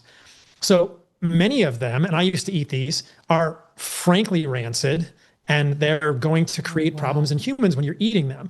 So this isn't to say don't eat peanuts if you like peanut butter, but two things to consider. You don't want moldy peanuts. We know that peanuts are high in aflatoxin, which is a known carcinogen. It's strongly linked to liver cancer from a mold that grows on peanuts called aspergillus. So peanut butter is often more moldy and more high in an aflatoxin than fresh peanuts. But if you want to make peanut butter for yourself or your kids, the ideal thing to do would be to go to the store that has one of the fresh ground peanut things, or to make your own peanut butter, to take the peanuts, preferably organic, and grind them yourself, and then eat that peanut butter within a week, 5 days, because you know that it's going to be problematic. And then you should not store that peanut butter on your countertop. You store the peanut butter in the fridge. That makes it harder to spread. But Who knew? That preserves the peanut butter significantly longer. So when you refrigerate the peanut butter, the path to rancidity is much more slow. So if you grind your own peanut butter, you're starting with something that's much healthier and safer from an oxidative stress perspective. And then you have to store it in the fridge. And I would still eat it fairly quickly. So it's not the end of the world. You just have to be preparing it intentionally. Our sponsor, the Electronic Payments Coalition, says Washington politicians are always getting in your wallet and that now they're messing with your credit card. They say your credit card and the security it offers are under attack, and that Senators Dick Durbin and Roger Marshall want to change the nation's payment system to benefit corporate megastores like Walmart and Target at the expense of everyday Americans. Credit cards can keep your payments secure and provide rewards that families use to help make everyday purchases more affordable. The Electronic Payments Coalition says the Durbin-Marshall mandates would let corporate megastores cut corners on credit card processing, routing transactions over cheaper, untested networks with weaker security and fewer protections. Find out more at guardyourcard.com and consider telling Congress to guard your card. Question for you, Mark, on exercise. You mentioned it a minute ago. Talk to me about the walking, and can we zero in on the sprinting? I was glad when I reviewed your talking points to see that I only have to sprint once every 7 to 10 days. But I don't, to this moment, really know how to do it, how much of it to do, what it looks like. I like the walking, but just walk us through that exercise, the exercise plan that you recommend. Yeah. So, when I created the Primal Blueprint 20 years ago, I looked at ancestral patterns that created strong, lean, fit humans. And there's a lot of walking. So humans we're bipedal. We're born to walk. And that was the title of my book, Born to Walk. So we're born to be able to run, but we're not born to run metronomically, again, day in and day out. We're born to walk a lot, like many times a day. We're upright. It's the single greatest thing you could do. It's the quintessential human movement is walking. But sprinting, if you look at what our ancestors did, once in a while, they got chased by some, beast, or they had to chase after some beast. And so sprinting is part of the expectation of the genetic recipe that we all have that wants us to be strong. And so this requirement, this expectation that our recipe has for us to go out and do something really, really high intensity for a short burst of time, not every day, but once in a while. And we've settled upon, like, if once a week you can have a sprint day. And what does that look like? It doesn't mean you have to run sprints at the track. It means you could do sprints on an elliptical trainer. You could do them on a bike. You could do them on an assault bike. There's lots of ways that you can find treadmill to go all out as hard as you can for, let's say, 20 seconds or 30 seconds, then take a short rest, minute and a half, 2-minute rest, do it again for 20 or 30 seconds, short rest. And like I would say 6 of them is a good number, 6 work sets. This becomes, I did it yesterday. I did 10 sprints in 20 minutes, and each sprint was like 70 yards, 80 yards. in 20 minutes, I was done. I was what they call truly knackered. I mean, I was tired to the point that I didn't feel like I needed to do anything else for the rest of the day. And I was sort of satisfied in my mind that, okay, I've done that. I don't have to do that again for another week. And it's short enough and sweet enough that it's not grueling. It's not grinding. It's not like you're having to overcome discomfort for long periods of time. I think anybody can go 20 seconds or 30 seconds really hard, then take a break and do it again. So now, if you want to go to the track, Megyn, and learn how to sprint, we can arrange that.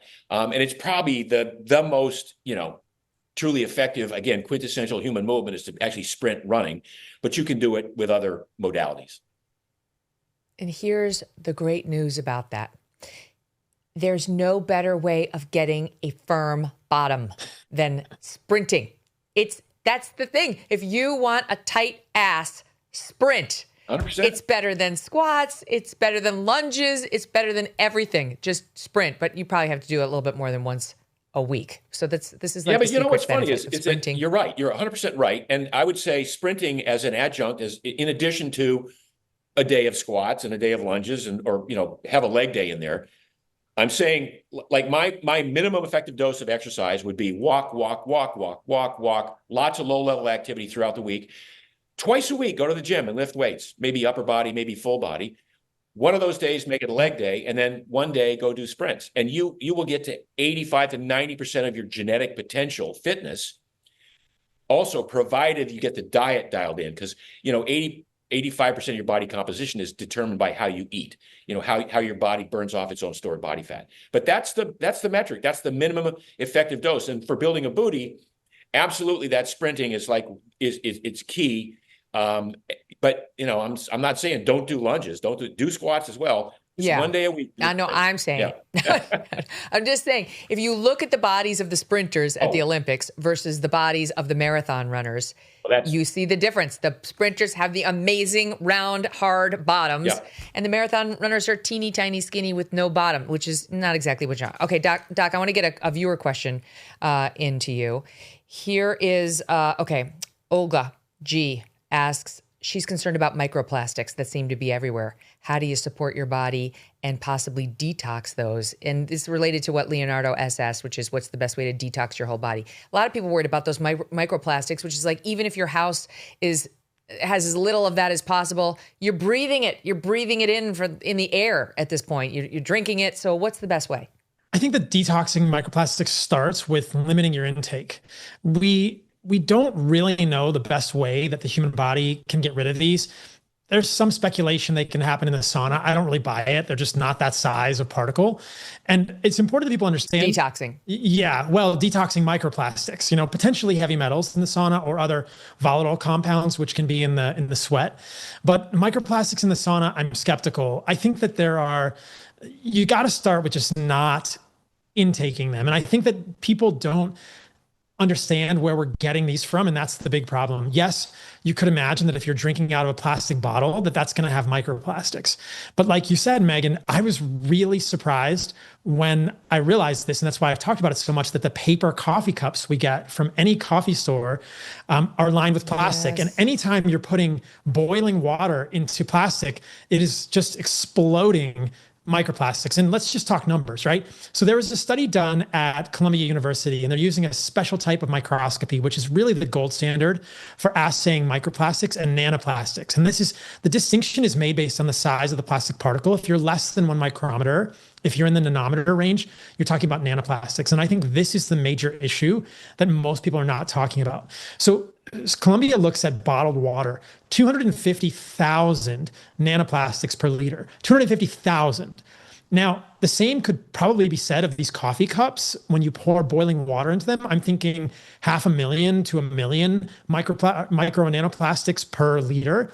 There was also a study done at Columbia looking at a can of Coca-Cola. I don't think people realize this. Cans are lined with plastic invariably. Soup cans, soda cans, energy drink cans, beer cans. A can of Coca-Cola had 3.7 million nanoplastics. And this possibly is because it's an acidic drink, because it has the sulfuric acid and these acids and the benzoic acid in the Coca-Cola.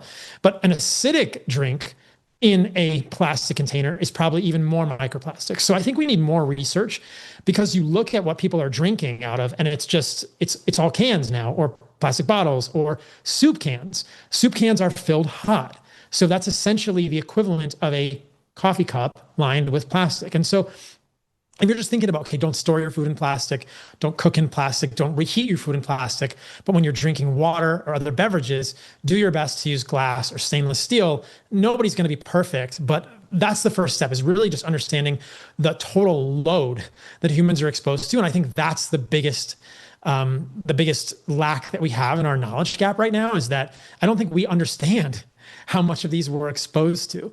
And then I think once you do that, yes, the body has mechanisms. We will detox, whether this is through the poop or the pee. Your body will figure it out as best as possible. Just stop intaking them.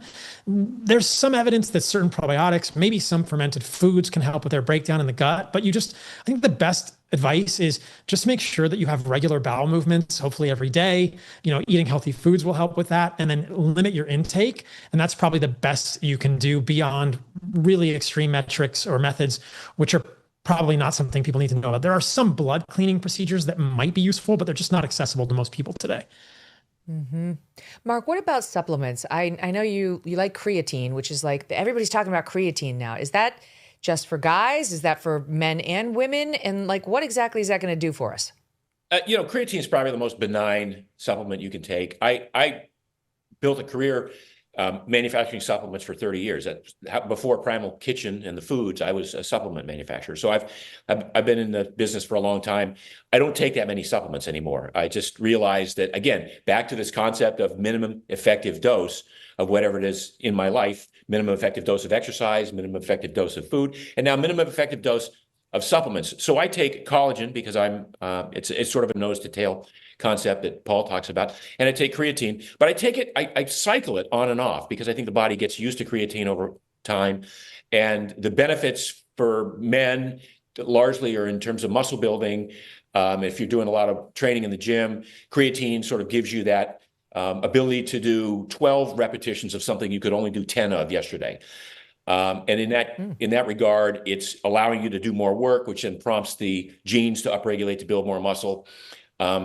Creatine is a cell volumizer, which just makes the muscles look bigger. So there's for guys, that's sort of the reason that guys use creatine.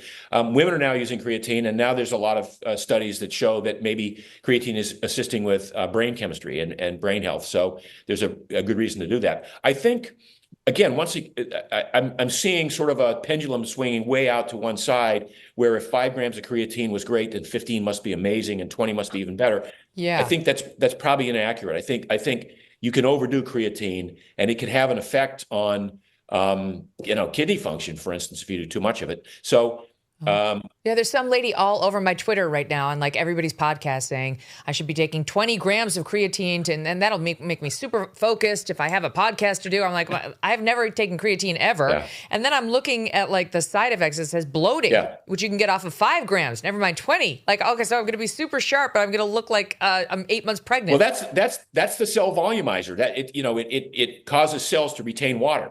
So in the muscle, that's a good thing, but throughout the body, especially if you're taking in 20 grams. I mean, as a guy, the most I've ever taken is probably 12 grams on a regular basis. So 20 for a small woman would be, I don't understand the science behind it at all. So like any of these things, it's having its moment. By the way, creatine's been around for 40 years. It was big in the 80s and 90s, and then it sort of disappeared, and now it's having its moment again. And you see this with a lot of the supplements. N-acetylcysteine, phosphatidylserine, resveratrol, they come and go over years.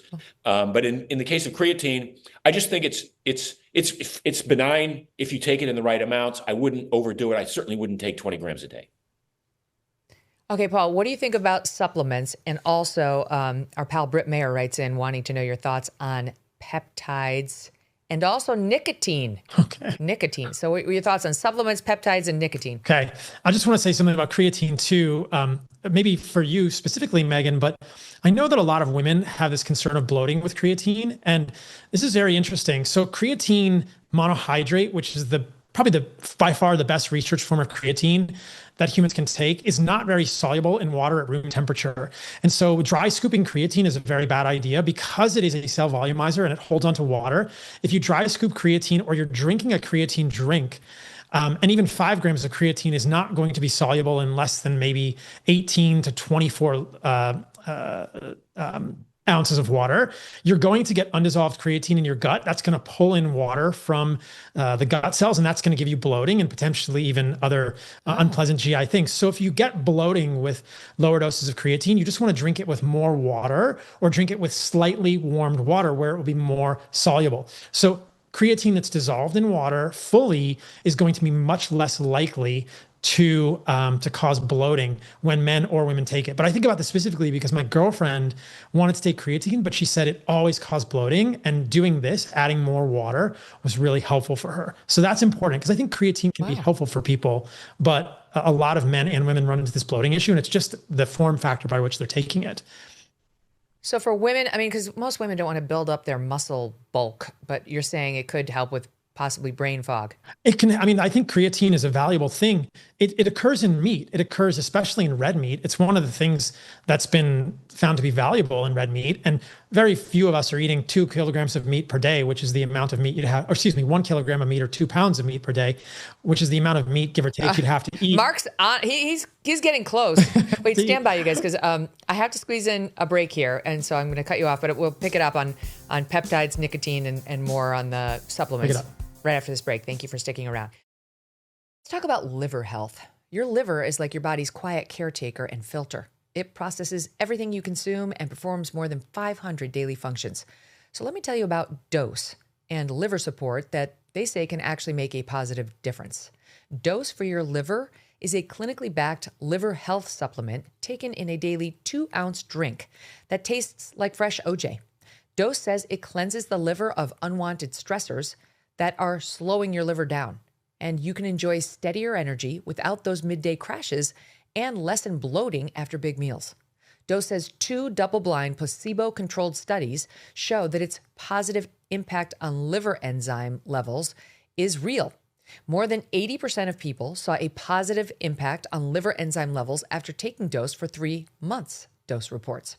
New customers can save 35% on their first month of subscription by going to dosedaily.co/MK or by entering MK at checkout. That's dosedaily.co, dosedaily.co/MK for 35% off your first month subscription. Dr. Saladino, you were speaking to peptides, nicotine, and supplements. Keep going. Okay, so supplements, I think, are such a wide box, right? That's a huge landscape. Well, I'll give you a place to start because I saw in your talking points fish oil. Oh yeah, I don't love that one. Yeah. So that's news to me. Yeah. So it's kind of like the rancid oil on the top of the peanut butter. So you think, fish oil is basically fish peanut butter, the oil from fish peanut butter, and it's even it's even more rancid than the oil from peanuts. And so when you look at the data on fish oils, the majority of them fail in terms of peroxide values and oxidation. I think that omega-3s are valuable for humans. We can get them from our foods. Red meat has omega-3s, egg yolks have omega-3s, fish has omega-3s.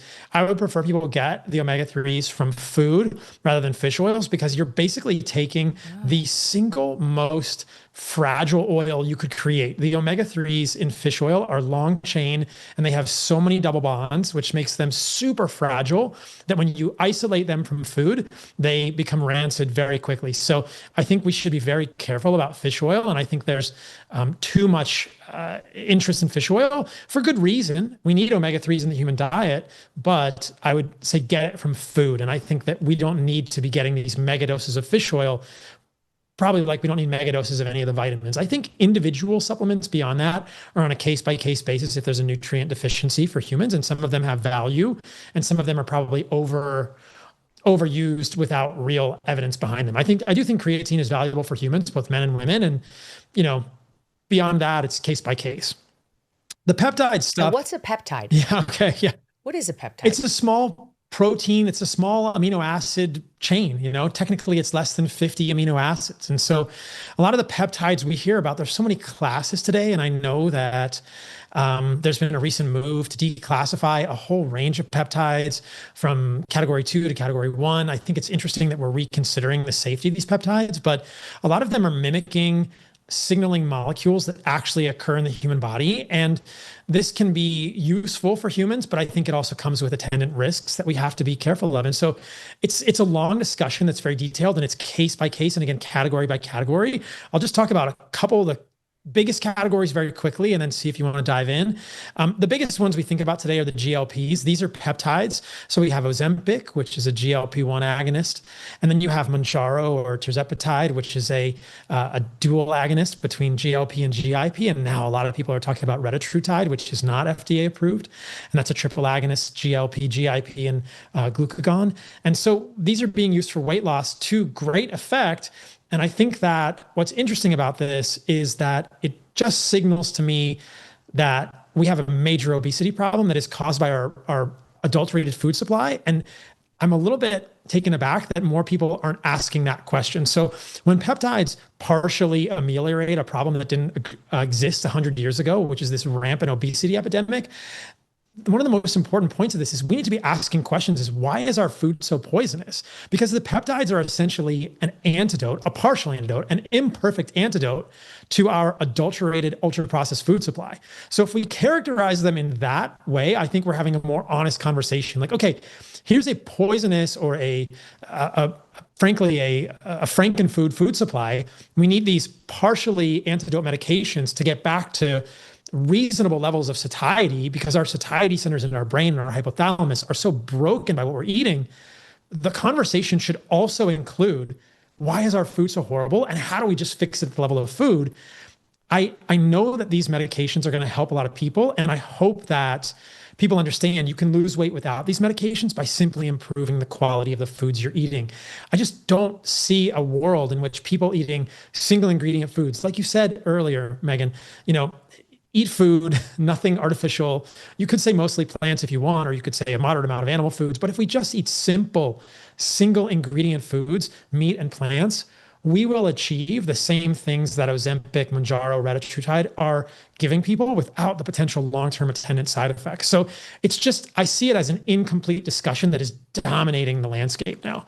It's very interesting. I'd be curious from Mark's perspective here too. People don't realize that some of the urging or the cravings that they're having and the inability to control their appetite is being caused by the foods they are eating when they're eating. So much of this is being caused by these foods. And, there was this controversial thing. Oprah came out last year, even on The View, and said, I have the fat gene. And it's just not true. There's no fat gene, right? There is perhaps no such thing. There's no such thing. Obesity is very complex. And certainly I think there are some people who are predisposed to gaining weight more quickly than other people. We see this across genetic lineages. I mean, I went to medical school in Tucson, Arizona, and this is a fascinating story. So there's a group of Native Americans there called the Pima Indians. And the Pima Indians are today the most obese and the most diabetic population on the face of the earth. 70 to 80% of people in the Pima Indian population are obese, and about the same number have diabetes.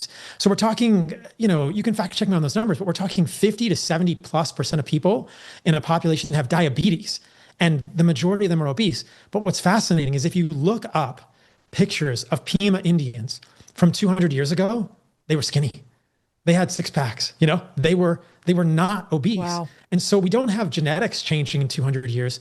We have a food landscape changing massively. And so that's interesting. So if we want to have a candid conversation about these GLPs, this wide variety of triple, double, and single agonists for weight loss, we also need to have a conversation about what's causing the obesity in the first place, because that, I think, is the most fascinating thing that's coming out of this for me. I mean, there are populations like the Pima Indian all over the place. 200 years ago, the population is fit and they're obese.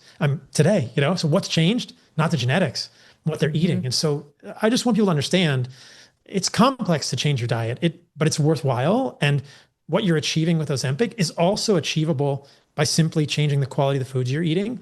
And then I'll just say this before I pause, and that maybe Mark chime in here because it's such an important issue. The weight comes back when you stop, right? These are not a long-term fix.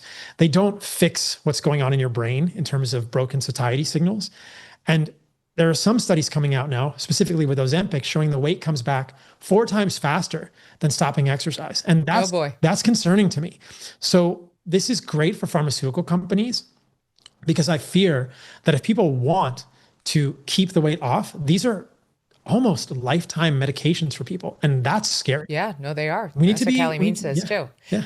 Mark, can you speak to, because we've talked about this before, but can you just hit seed oils for a minute? Because I know there's somewhat of a debate. Some, like I had on, oh God, who was it? It was one of these functional medicine doctors. He was great. And it was Dr. Mark Hyman. And he wasn't that concerned about seed oils. Like he didn't love them, but he was like, if like you have to choose between this or that, like I wouldn't put that high up on the list of things you need to be worried about. So where are we on seed oils?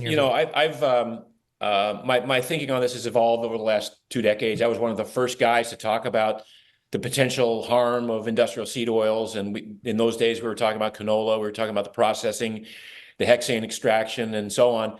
And based on that early assessment, I created a company called Primal Kitchen, which was based on healthy oils and access to healthy fats. Now, in the ensuing years, I've kind of realized that all these things exist on a spectrum. So, oils exist on a spectrum of like really good for you, excellent, amazing oils that are beneficial in pretty much every way, to oils that are horrible and aren't that, like you stay away from at all costs. In between, there are a number of oils that you can use sparingly or cook with or use in a salad dressing occasionally that probably are not going to cause any sort of problems over any period of time. So like for instance, high oleic sunflower oil, when extracted, cold pressed extracted, probably a great oil. It's a seed oil. So why lump that in with, hexane derived rapeseed oil and canola, soybean oil, things like that. So it's a very nuanced topic. I would agree with Dr. Hyman, which is, it takes, this is the problem as a consumer, is you have to be educated enough to make those sorts of choices. But just the basic answer is that these exist on a spectrum, and, avocado oil is great. I think butter is great as a natural fat. Extra virgin olive oil, great. Algae oil, a new one on the scene, which I think is really amazing in terms of its monounsaturated content. But so kind of limit your primary choices to those, but don't just get so concerned about eliminating every type of seed oil just because it's derived from a seed. Mark, while we're on the subject of companies you've created, Paluva is your company around like footwear. And I know this is important to you. There's something about being barefoot and our footwear and how we go through life on these two little things we call feet that you think is being overlooked and that is really important to our long-term health. Huge. I think, in this last 5 or 10 years, longevity's become the buzzword, and the biohacking and all the communities looking for all these ways that we can live longer and live better. Obviously, living longer isn't that valuable unless you can enjoy life. Part of enjoying life is having mobility, the ability to travel around the world and experience the world. And so with that in mind, I think foot health is the lowest hanging fruit in all of longevity. You look at people over 65 who fall and break a hip and are either immobile or die. Some significant percent of them die within a year just from a fall. Again, and this relates back to the health and stability and mobility and agility of their feet. So feet are, I think, the new sleep. This is what I'm sort of pen this phrase. And we need to take care of our feet. And we need to acknowledge that the modern footwear has destroyed most people's feet. Most people have foot issues. Like 83% of Americans complain of foot problems or foot pain or foot health issues. That should not be. And particularly in light of the fact that everything else we're doing, we seem to be improving. But we cram our feet into these narrow, restrictive, overly built shoes, sometimes in the name of fashion, but sometimes even sports shoes, which then they take away all of the ground feel, all the feeling that our feet need to sense the temperature, the tilt, the texture of the ground underneath. And so feet have been kind of destroyed over decades by the footwear. And so I decided I would create a shoe company that would allow feet to become feet, to do what they're supposed to do, to be in contact with the ground. I mean, every move you make, every time you walk or jump or run or dance or set up for a tennis shot or whatever it is, it starts with your contact with ground. And if you don't have strong, resilient feet, then everything up the kinetic chain suffers as a result. So I created a shoe. It's called Palooza. This is an example of it. It's a 5-toed shoe, so it lets your toes It's amazing. articulate individually. We've got, For the listening audience, it's got the 5 toes. Like the front of the shoe shows like your 5 toes. You like slip your 5 toes into it. And that's the most important part. It's pretty much gloves for your feet. So the most important part of this is to allow your toes to splay outwardly. The big toe is the most important joint in the foot, and now we cram it against the other toes. We scrunch it into a pointy shoe. And we take away all of this amazing locomotion that the big toe allows us. The big toe should be the last point of contact every time you push off the ground. And what we've done with Palooza is we've created a shoe that allows you to walk with good form. It sort of self-corrects your gait over time. It allows it, because it's a thin shoe, it's thin enough that you can feel the cobblestones underneath, or a stick or a stone or a divot in the ground, and it feels good. You want your toes to accommodate to that surface. You want your toes to move individually. And every step you take in that context strengthens the intrinsic muscles of the feet, which then builds the ankles up, which then improves the integrity of the arch. And over time, you get stronger. It's the next best thing to barefoot. Pardon me? Yeah, I mean, look, it's the next best thing to barefoot. I would rather everyone go barefoot, but look at this world we created. It's concrete, it's pavement, it's hardwood floors, it's tile, it's glass, and dogs. It's everywhere we navigate. It seems like we should be wearing some form of footwear. So we've created the closest thing to a barefoot experience possible. It's so funny, Mark. When I was younger and more like a I am woman, hear me roar kind of mood, I used to joke that high heels and skirts were all part of men's plan to stifle women. Like we cannot run fast, can't defend. And those shoes that we all wear are like a little pizza slice. These are not fit for human feet. It's like the high heels are the pointiest, most unbelievable thing to try to shove your foot into. No, it's crazy. Like it's worse than anything we do to a man down there, and it's truly damaging. Megyn, it's worse than anything, and so not just the pointy. The number of women whose feet now look like those pointy stiletto heels. In other words, they have a bunion, the toes pointed in, but also because of the nature of the heel, 4-inch heels will shorten the calf muscle over time because the calf it's just naturally shortened, and then a couple things happen. Number one, your Achilles gets too much stress on the Achilles as a result of a shortened calf muscle. Also, it throws your center of gravity off. So now your center of balance, now your hips tilt forward, your back moves back to accommodate that. And what we see is bad posture in women who have been wearing heels for their career, and it's how you get bunions. 100%. I mean, look, bunions are not a genetic disease. People tell me all the time, well, I have bunions because my mother had bunions, and so naturally, no, bunions are 100% a result of the footwear that you've chosen. 100%. Any indigenous peoples, I mean, Paul spent time with the Hadza. None of those Hadza have bunions, right? They just have perfect feet with amazingly well-balanced kinetic chain. Look, because everybody's born with perfect feet. Everybody's born with a perfect kinetic chain. It's as long as you give the input to the bottoms of the feet, as long as the feet know that as soon as you weight that forward foot, the brain has all the information it needs on exactly how to organize your individual kinetic chain. Whether you're knock-kneed or wide-hipped or whatever, it doesn't matter. You have a perfect kinetic chain for you, provided that information gets to the brain through the bottoms of the feet, and that's the shoes. Once that brain has the information, it knows exactly how much to scrunch the arch around that rock, or how much to articulate the toes, or how much to roll the ankle to the outside, because the ankle is supposed to roll to offset so that the knee doesn't tweak because of having stepped down on something. The foot is such an amazing appendage. It makes me so sad that we've locked it up encased it in these tombs our whole life. Yeah, no, it's a brilliant idea. You sent me a pair of these, and they took a little getting used to, but they feel great. After you've worn them for just a short time, it's like slipping into a slipper. It feels like second nature. And by the way, the company is Palooza. Can you spell it just because people are going to want to go there now? P-E-L-U-V-A, Palooza. Yep. Okay.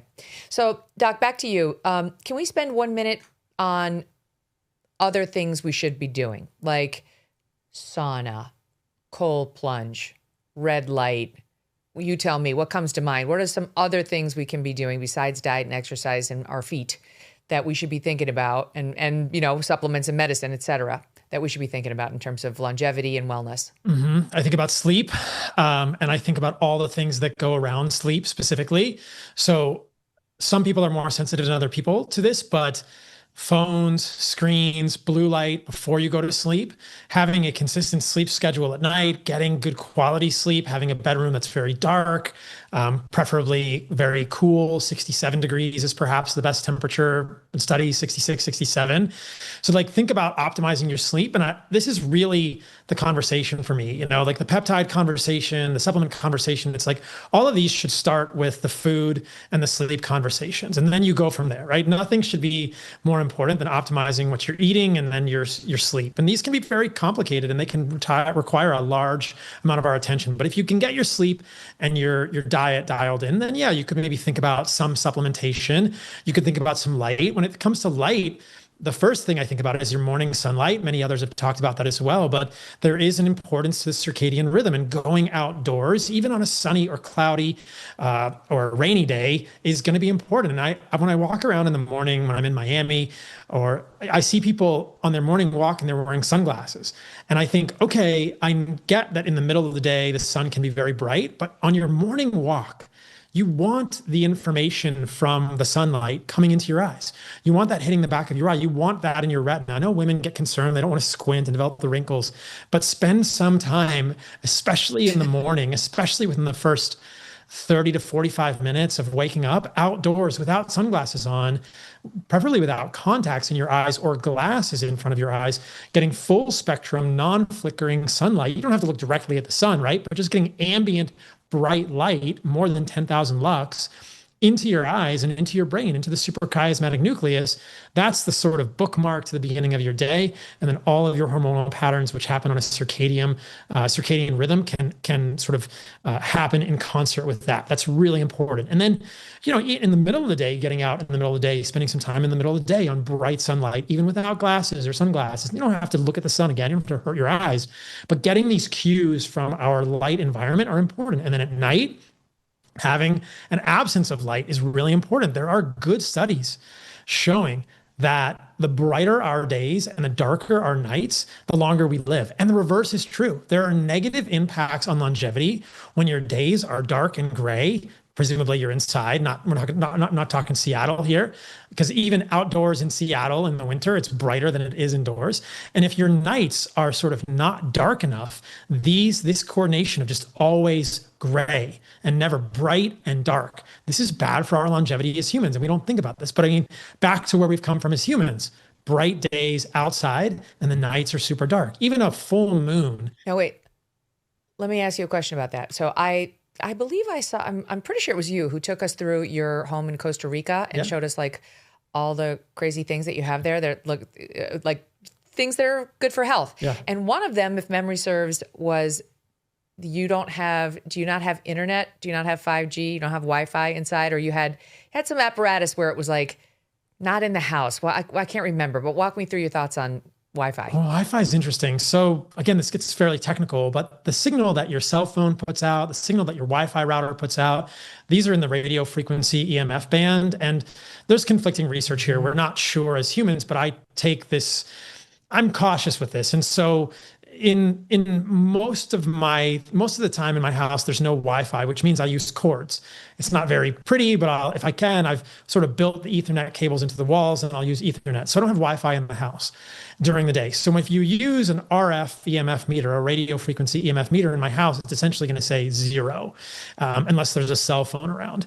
Now, at night especially, I think, why not just turn the Wi-Fi off? I'm not surfing the internet at 2 a.m. when I'm in dreamland. I don't need Wi-Fi in my house. And then I'm also conscientious. My cell phone is on full airplane mode. It's not near my bed. I think that over the next 5 to 10 years, we're going to learn more and more research and data is going to come out about how these radio frequency and potentially magnetic fields, which are ELF signals, can affect human biology. And I'm not convinced at this moment that they're completely benign. Is this the most important input to worry about? Probably not. I think, again, start with sleep and start with food. But there are some studies suggesting that having your cell phone next to your bed can disturb sleep architecture. We don't fully understand this yet. And I have concerns when we're wearing AirPods all day.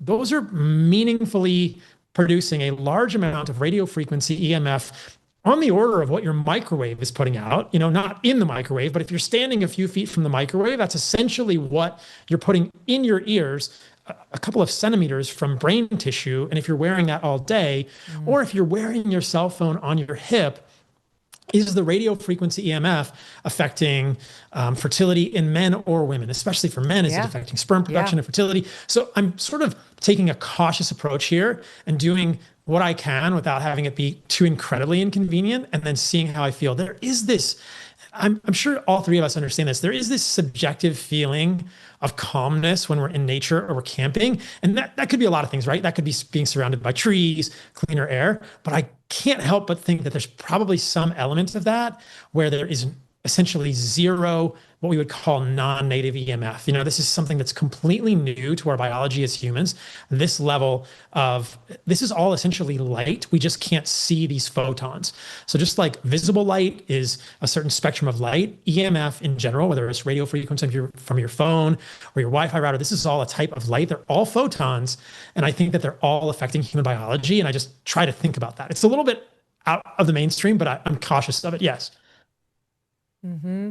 I don't know if it's BS or not, but we did have a guy come to the house and kind of measure RF, like he's got some little thing, and he took a look at like how much is coming out of this outlet and that outlet. And if you have a place in your house where like all the plugs go in, that thing would have been like going off on his little meter. And he did put some things into the outlets and around certain outlets to like lower the amount of, again, this could be total bullshit. I just wonder, is this like the mold industry where like there could be a real problem, but then there's also a lot of charlatans out there trying to like scare you. Anyway, we did it. It wasn't that expensive. It was like you say, kind of a hedge. Like, okay, I feel a little better that it's there. We did not get rid of Wi-Fi in the house. Of course, like, look at me now. I mean, like surrounded by electric modes everywhere. So yeah, we're hedging our bets here too. I could keep doing this forever, you guys. Please come back soon. I was just saying to my team, like, we need to make this a regular segment. I learned so much. You're both so knowledgeable and such good talkers. Really, really grateful to you both. Thanks for having us on. Yeah. Yeah, lots of love. I'll see you online before I see you here again, and I look forward to that next time. Are they great? Dr. Paul Saladino and Mark Sisson, who he's been great. I love Mark Sisson. Buy all of his books. Those 2 meals a day cookbooks are so helpful. Even I can do it. And trust me, if I can do it, you can do it. There's an amazing pulled pork recipe in there that you make like in the, it's not the pressure cooker. It's like the slow cooker. And my whole family loves it. And you make it with coleslaw that you can buy at the grocery store, along with the Primal Kitchen mayo that you mix in there. It is so good. All 3 of my kids love it. My husband and I love it. That's just one of the many things you should buy from Mark Sisson. And we got to check out Dr. Saladino's website too. It sounds like you can get his testicle-ridden organ pill. Apparently you can get testicles, you can get liver, all sorts of stuff in there as our intro to eating organs, which everybody says is good for you, including, most importantly, my Nana, who lived to 101. So lots of love, you guys. Lots to think about as we go into this weekend. We're going to live forever. Let's do it together. God bless you all. We'll talk Monday. See you then.